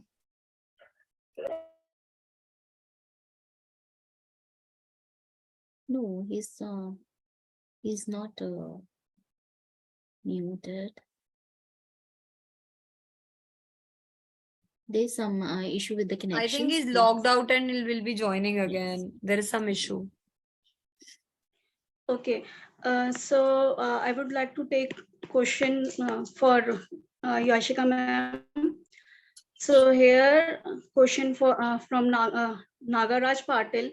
Ma'am, please enlighten us about the remedies which are contradictory during pregnancy.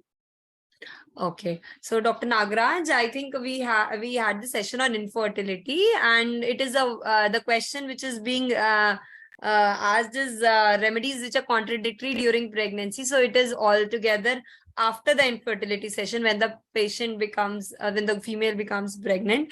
But yes, I would be answering. It is a long topic, and it would be taking another session because there are so many remedies which are contradictory, which have some or the other factors during pregnancy. Like if you talk about pulsatilla, if you talk about apis, which remedies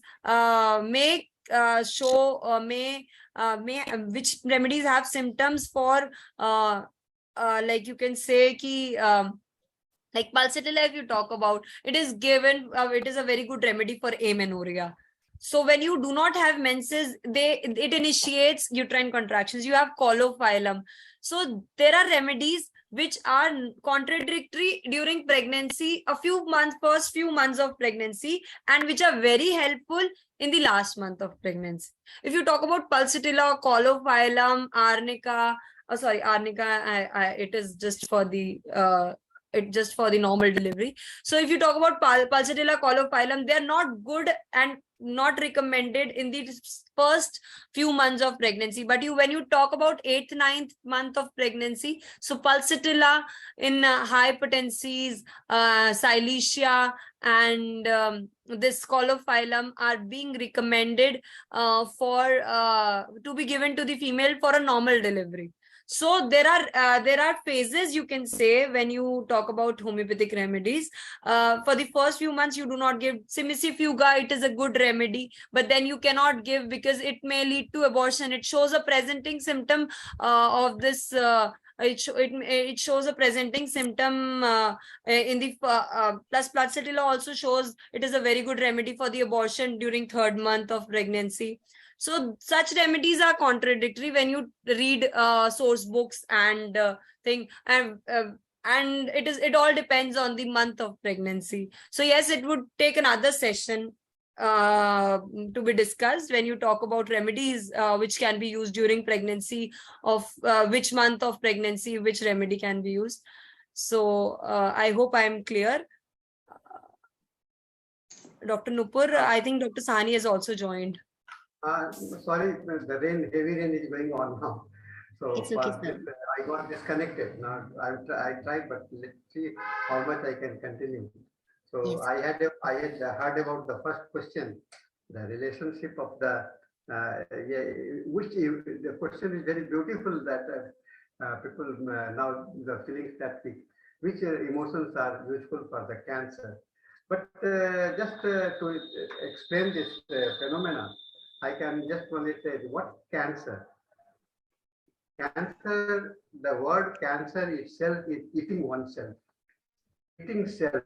So all those emotions where you suppress your emotions, that means you try to hide, your emotions. This is very important. So your depressions, your sadness, and your anger. Anger is expressive. So outlet. When the emotions are suppressed, when you are not able to express your emotions, all those emotions are very useful related to the cancer. In most of the cancer cases, what I have felt, there was a patient of the liver cancer, and he was suffering from so many problems. But when I looked at the mind, he was very slow speaker, very submissive in nature. He was very shy, and he's very mild. He appeared to be a very mild person. But when I went into his life, he started emotional. He became, and the tears came out, and so many other information. And the beautiful medicines that I have, the insecure feeling, insecurity, mental insecurity, and because of this, so what you see, that this mental insecurity, and where the person is having eating oneself, they are trying eating oneself means eating your mind, eating your body. You are being fed, and this is the basic theme for the cancer. So I prescribed the medicines, and the arsenic was the medicines, and it worked well. Friends, because many of the informations that I have shared with you, some of the are taken from the literature and some from my own experience. But the literature, it needs more exploration, because now the science is looking for the psychological impact in what majority of the cases. What I feel talked about, that a patient living with the cancer for more than 60 up to the age of the 60 to 70, which happened at the little at the young age. So at that time also it was like that. So and it is only that I was able to manage the outlet for the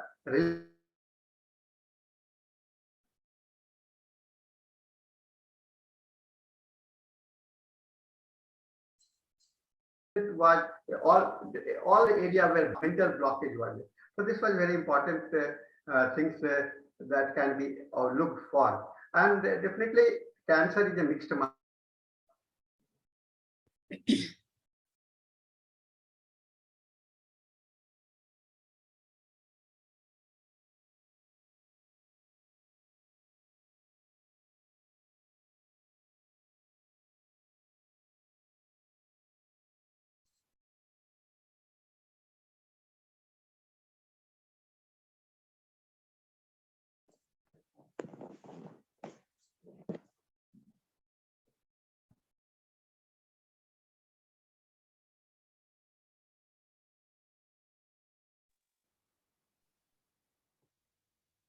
sorry, the problem with, I told you about the rain. So it is not only the one emotions, almost every emotions join, because whenever there is a problem in the life, when your mind is too much engaged, overthinking about what is going to happen with me, so many expectations, anticipations, fear, they all confluence it. So if you can able to identify all those emotions together, you can identify a very beautiful. But if you try to find a medicine for the through the physical symptoms, I feel that it's very difficult to find out a medicines for the cancer in homeopathy. And myself, I have treated several cases of the cancer where many of the cases failed, but I got success only where I was able to find out the emotional symptoms and the status of the mind in that business. So just try to correlate the different things. Where the person is eating himself, trying to destroy himself, because cancer is the word simply originated from eating the own flesh, own life. So this understanding, I feel, will help you to know the mental emotions of that cancer. Thank you. Any more? Thank you, sir. There is one more question from Saida Sheikh. How many repetitions 0/1 of phosphorus given? Ma'am, I've told you that the phosphorus, I didn't repeated it. I told you that I prescribed through my own way of prescribing the medicines, that is dipping the medicines, hair of the patient into the medicine, and that works. It is called the distance administration of the medicines from a distance. So it is remote sensing property. As we feel that all the medicines of the homeopathic medicines, which you call the homeopathic medicines, they are called homeopathic only because they don't have the material contents in them. They are the spirit-like entity. So how you can just imagine, it can affect from the distance also. And it has been experienced by Dr. Henneman himself, who writes in his Organon of Medicines also about the Organon of Medicines, or the medicines can be administered in different way, through the olfactions, through the tactuals, and through the mouth, and even through the mesmerism. So this is the understanding, and I tried with this phenomena, and I am getting better results with this. So there is no problem of repetitions. The one single dose, when I transmitted it, it continues the energy. The linkage is developed between the medicines and the patient, and they are always in constant touch of medicines. Yeah. Thank you, sir. So this question is for Yashika ma'am. Any organic pathic remedy for dyspareunia apart from constitutional remedy? Okay, so I think this question is from Muhammad Muzammil. Yeah, Dr. Mohammed, I would like to tell you that there are cases when you have to maybe one-sided diseases, or there are many various cases when you get less of symptoms, or very common symptoms in the cases when you're not able to find out constitutional remedy or individualistic remedies. So you have to go with organ specific remedies, or organopathic remedies, or a few common remedies that prove to be good in such cases, in the cases of infertility. So there are few medicines, you cannot call them as organ specific, but yes, they have a marked action on such organs.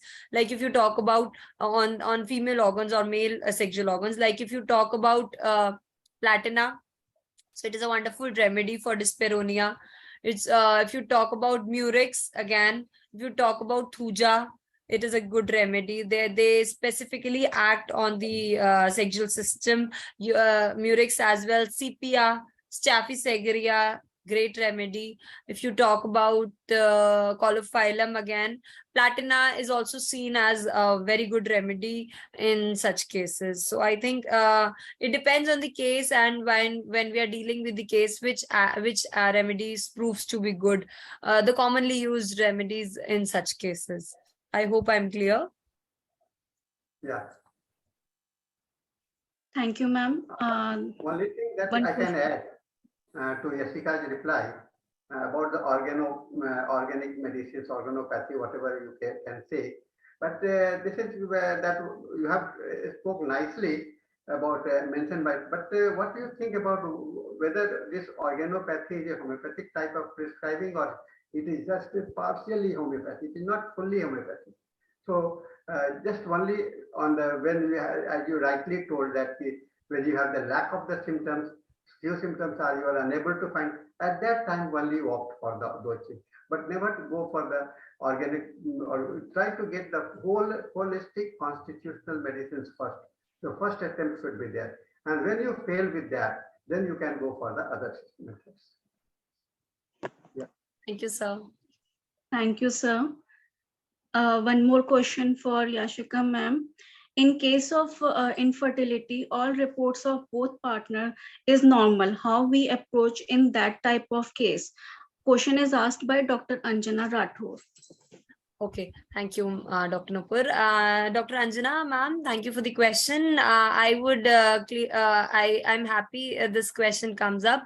The case which we already discussed, there was no such abnormality seen in the reports, and I made it very clear how we can approach such cases.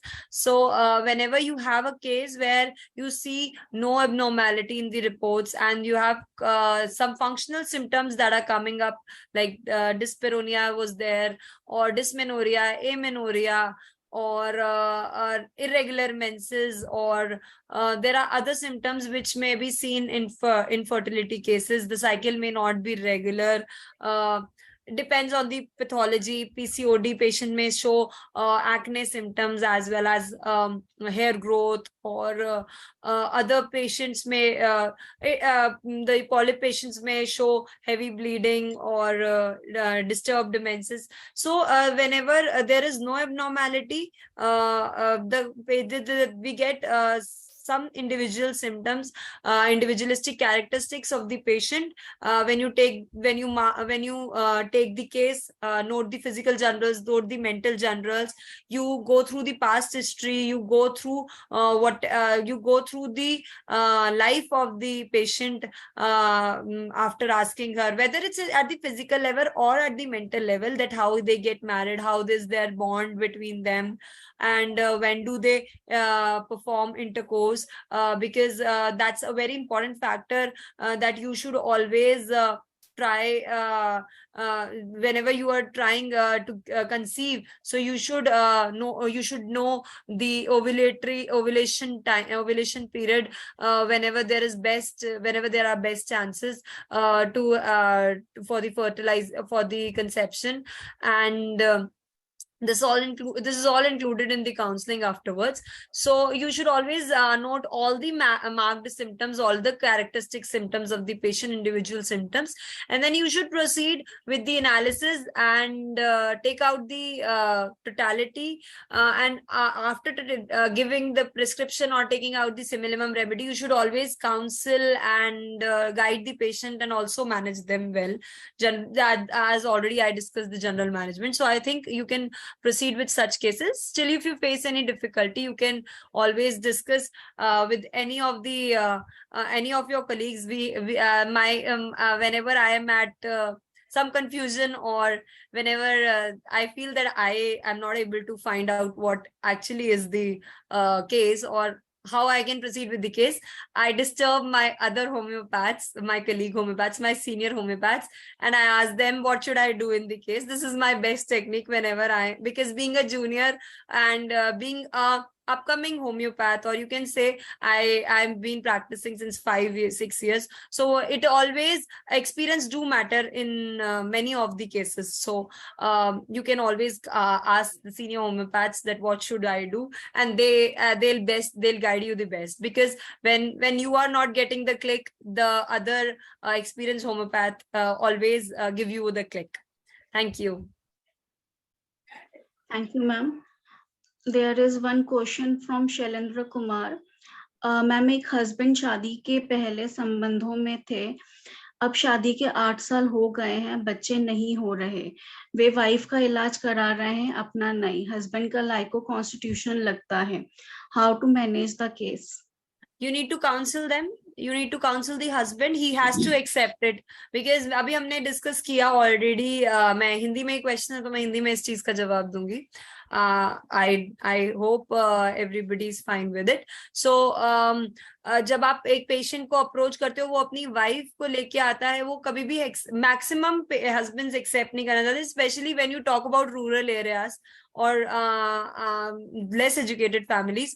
So it's like husbands do not want to accept that they are at fault. So you need to counsel. आपको counsel करना पड़ेगा being a doctor कि yes, आपको accept करना है कि कमी आपके अंदर है. जब wife के अंदर कोई कमी नहीं है तो आपको उस चीज को accept करना पड़ेगा, and then once he accepts it, you should proceed with the case, more further case taking, maybe lycopodium, maybe the best remedy or some other remedy, and you should prescribe it.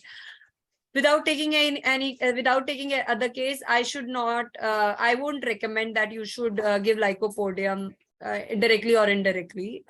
You should actually counsel, because the medicine tabhi maximum asar karti hai jab patient ka trust ho. Trust is always one of the more major factor when you are dealing with cases, when you are dealing with any case, because patient का आप पे trust ही आधा cure दे देता है. This is what I have learned in the practice. आप अगर उससे अच्छे से बात करोगे और उसको अच्छे से काउंसिल करोगे, आधी ट्रीटमेंट वही हो जाता है, उसका विश्वास वहीं बन जाता है. Thank you, Dr. Yashika. And we had a very nice discussion with both of our honorable speakers. If the participants have more questions, they can email us at kstudygroup@gmail.com. We will forward it to our speakers and we will let you know the answers. Thank you so much. So we would like to take the privilege to honor our speakers with KHA Appreciation Certificate. And sorry to interrupt, ma'am. I think we have a high five from Dr. Daryani. He's with us. Yes, we are very fortunate. Yes, we are very fortunate to have Dr. Daryani with us, and we would like to listen from him. Sir, please unmute yourself. Thank you, Dr. Kavita. It's my first experience to attend your webinar. It's because of my YASHICA. So you are not audible. Yes. Yes, sir. Whatever say, your contributions to propagate homeopathy, I'm really glad to attend, happy. Regarding speakers, both speakers were excellent at their own level. Dr. Sahani is Gurudev.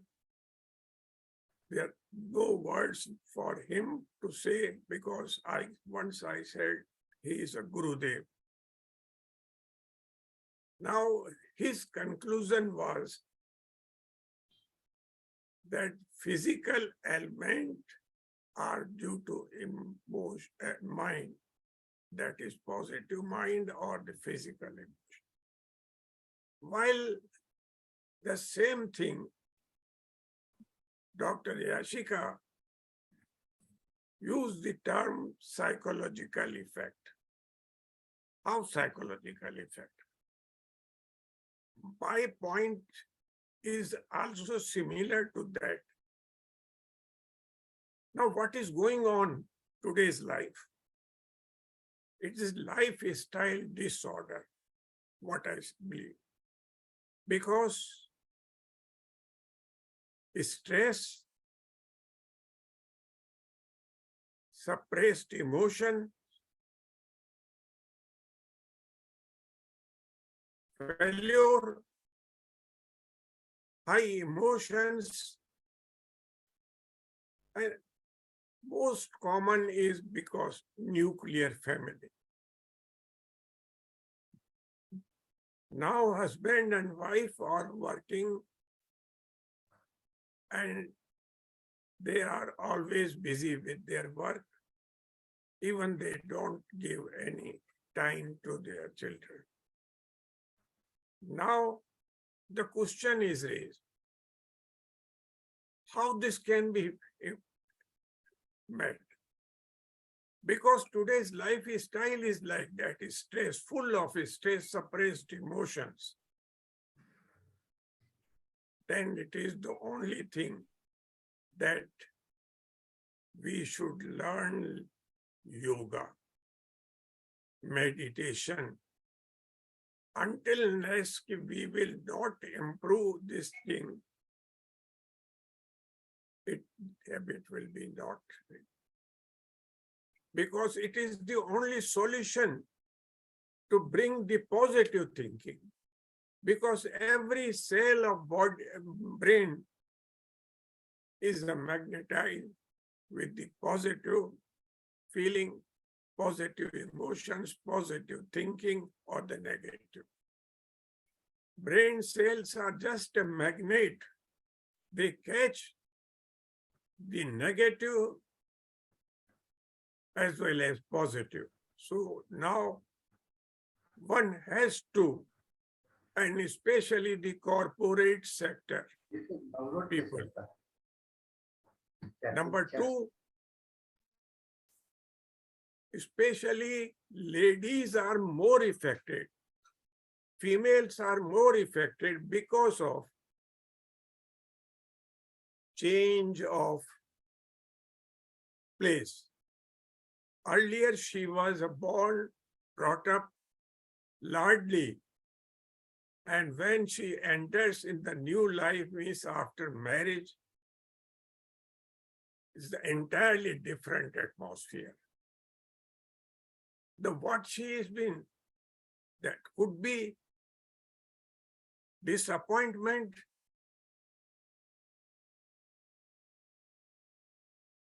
it could be the humiliation, and ultimately I can say it could be the grief. But on the other aspect, when there is working woman, so this is always because of stress, expectations, emotions, to suppress the emotions.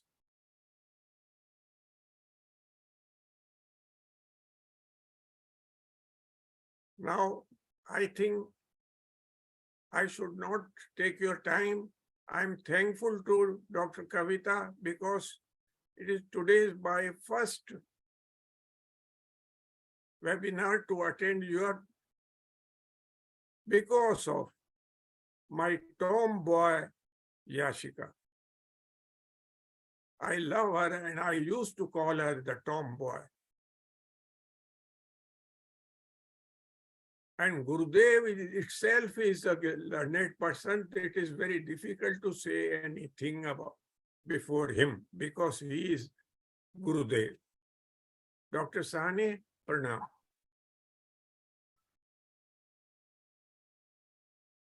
Thank you so much, sir. And we are so happy to have you here.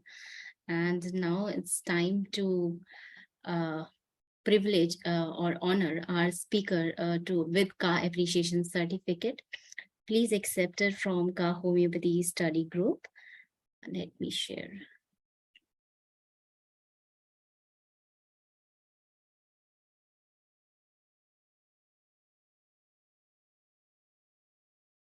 Congratulations, sir. Thank you for your gracious presence and for your precious time in sharing your knowledge and wisdom.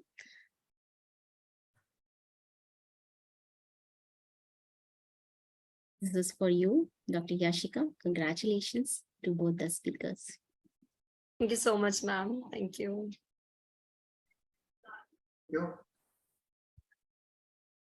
Now, with your permission, let me announce the upcoming August webinar that is on 20th August 2023 at 8:30 p.m. IST and 11 a.m. EST, US and Canada. We will have Dr. Krutik Shah, who will enlighten us on topic Dr. Henneman's Digital Organon of Medicine. You can find the link to register at our website, kavitakhomeo.com. Don't miss the webinar. And heartfelt thanks to our viewers and followers to join us today. We have many such informative webinars lined up in the upcoming sessions with many more renowned homeopaths. For the upcoming webinar info or any other updates, follow our social media handles with the name KHA Study Group at Instagram, Facebook, Twitter, and LinkedIn. If you missed any of the webinar, you can watch it out at our YouTube channel with the name Kavita Kukunur. And I'm very thankful to our KHA volunteer for their continuous support and selfless services with which we are able to organize these webinars in successful manner. For any other info, reach us at khastudygroup@gmail.com. And don't forget to fill the job form to receive your participation certificate. And thank you all for joining us today. Thank you very much. Shall we end? Yes, ma'am. Namaskar, Thank you. sir. Thank you so much.